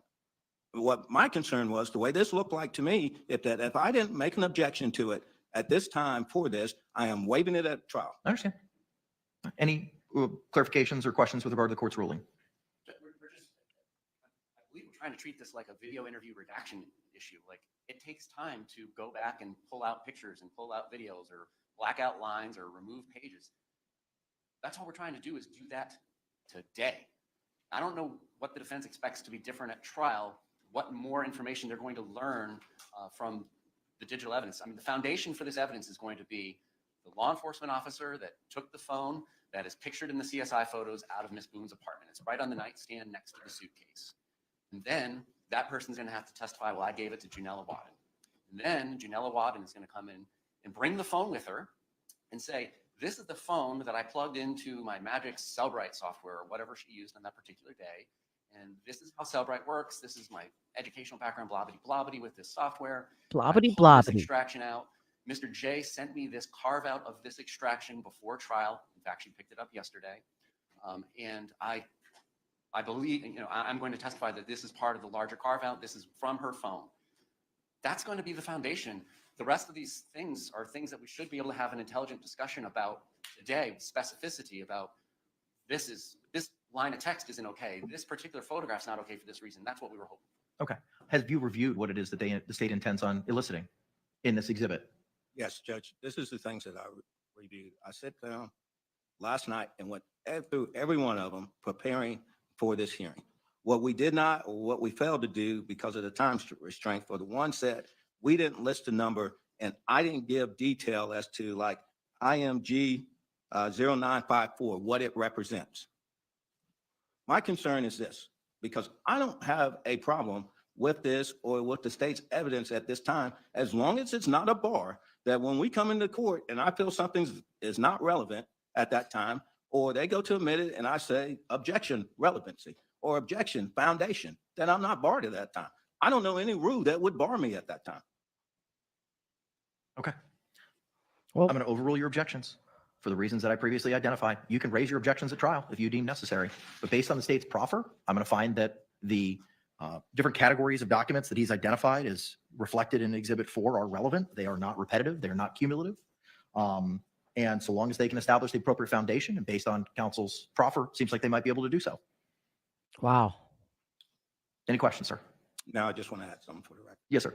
The state during its proffer said there were no photos of the child. That's not correct. There are photos of the child. Of the That are being child? sought into evidence? Yes, Your Honor.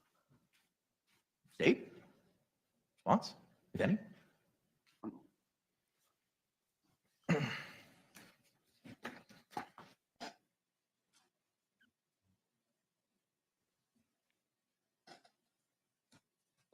So the judge is making a ruling right now that all this evidence that the state tried to get in is in fact relevant and otherwise admissible so long as they lay the proper foundation. But will allow him to object. It seems like what he's saying is for the record. But I think it's possible, based on how this judge is, and I'm not sure, that if he formulates a more specific objection based on the way the evidence is being used or something to that extent, that the judge might entertain it.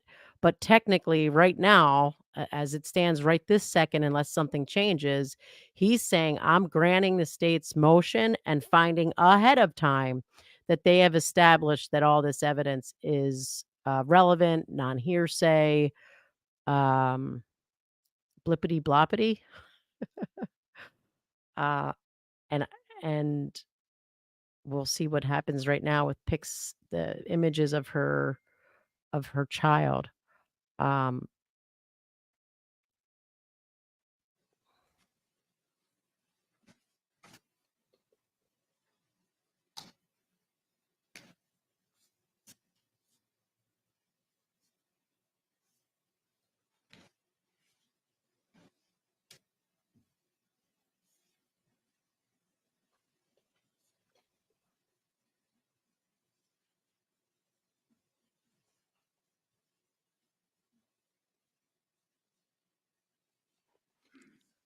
all right, I can bloop, bitty I bloop. don't believe so in either of the folders.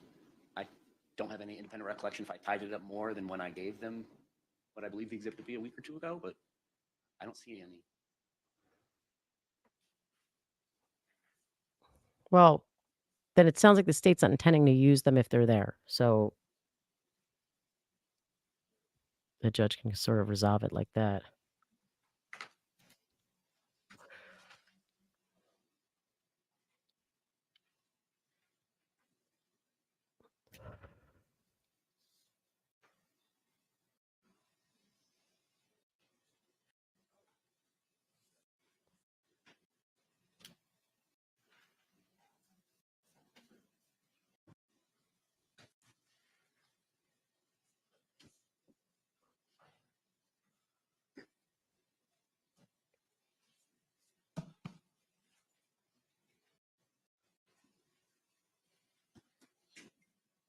I just rewound because I couldn't tell if he actually said something to him right there, but it looks like no.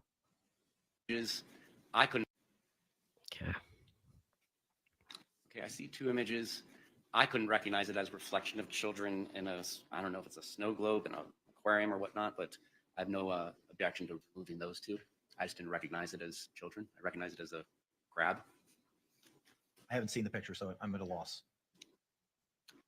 Well, I'm sorry, it's an Judge. extraordinary file name, but I'm going to remove those two. Okay. exhibits that they're I'll talking take care of that issue for you, sir. That takes care of that issue. Judge. Okay. But the point that I'm trying to make with that and why I raised it is that there are going to be certain things that I'm not going to know into what is the purpose of it as far as how is it relevant now. They can make a proffer. I understand they can make a proffer, but their proffer isn't evidence. Once it goes up, the witnesses and all, and the court has told me that I don't waive my objection, so I understand the court's ruling. Fine, thank you very much. So he's not Anything waiving else with regard to the defendant's objections to state's digital exhibits, Mr. Henderson? No, Your Honor. Okay. Moving now to the defendant's fifth amended reciprocal discovery exhibit list and the state's objections to same. There are some for which the state has no objections. Those need not be addressed. It will just be dealing with the objections outlined. It is not lost on the court that it is 12:30. We do have a jury coming in an hour. My court staff does need a lunch break. So how do you want to proceed, Mr. J? Some I judges just want give to the rule in court full staff a swearing break. to the petite panel. Okay. Do you have any concerns with proceeding with jury selection this afternoon and the final portion of the court's inquiry as addressed yesterday and turning it over to you without having a ruling on these? And we could address these objections tomorrow morning before we bring in the balance of our panel? Or is that acceptable to the defense? Okay. All right. So then here's what we're going to do. We're going to be in recess till 1:30. We will report to the 23rd floor. I've already advised jury services and court admin that a room is available for us. We will continue jury selection at that time. I will keep you apprised of whether or not we can continue jury selection in 23 tomorrow. As soon as I have that information, I or my judicial assistant will pass it along to you. Assuming we're in 23, we will advise the jurors when they need to return and we can address all these objections tomorrow. And we'll address those objections either in 23 or in 12 alpha. Anything further from the state? No, Your Honor. Anything further from the defense?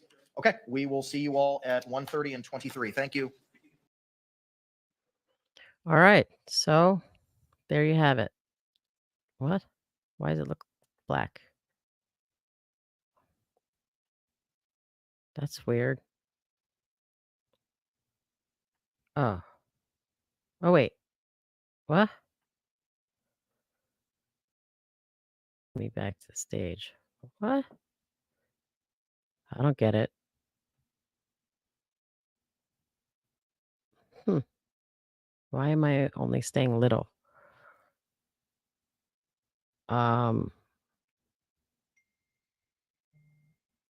There we go. I don't know if that was Dizzy, Missy, or Mandy, but thank you. All right, guys, let's feed ourselves. Oh, well, thanks, EB. EB says if it was me, he or she would have well, it looks like a woman right there. She would have tuned in sooner. All right. Well, now you know. Now you know. And I didn't tweet out this morning. I told Bob he should tweet out from my phone, but I never asked if he actually did it. Yes, Steve, it is lunchtime. All right, guys. Well, um, we'll see you later, either for the remainder of this or what I think is most likely is just coming back for the Menendez thing. I don't think we need to come back for um I don't even know, were they actually airing uh jury selection previously? Um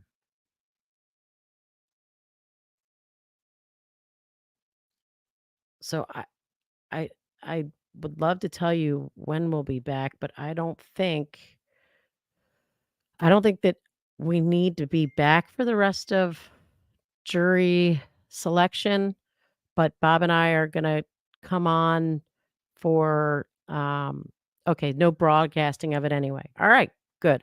So we will see you guys tomorrow on this being Sarah Boone. Um, and I don't know when we're gonna be back, but we will be back when we find out about the Menendez family's press release and to talk a little bit more about that. So we'll put something out. I don't know if we know yet when that is, but we'll update the I don't know and Bob will be tweeting, I'm sure. So keep an eye out for it, and we will see you later today. Dizzy says there's not a time yet. Um, and see you later. Thanks, guys. How do I do that outro thingy?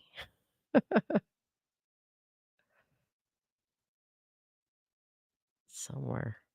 Ah, here we go. Let's try this. No, no. Why when I click on it, nothing happens? Someone save me.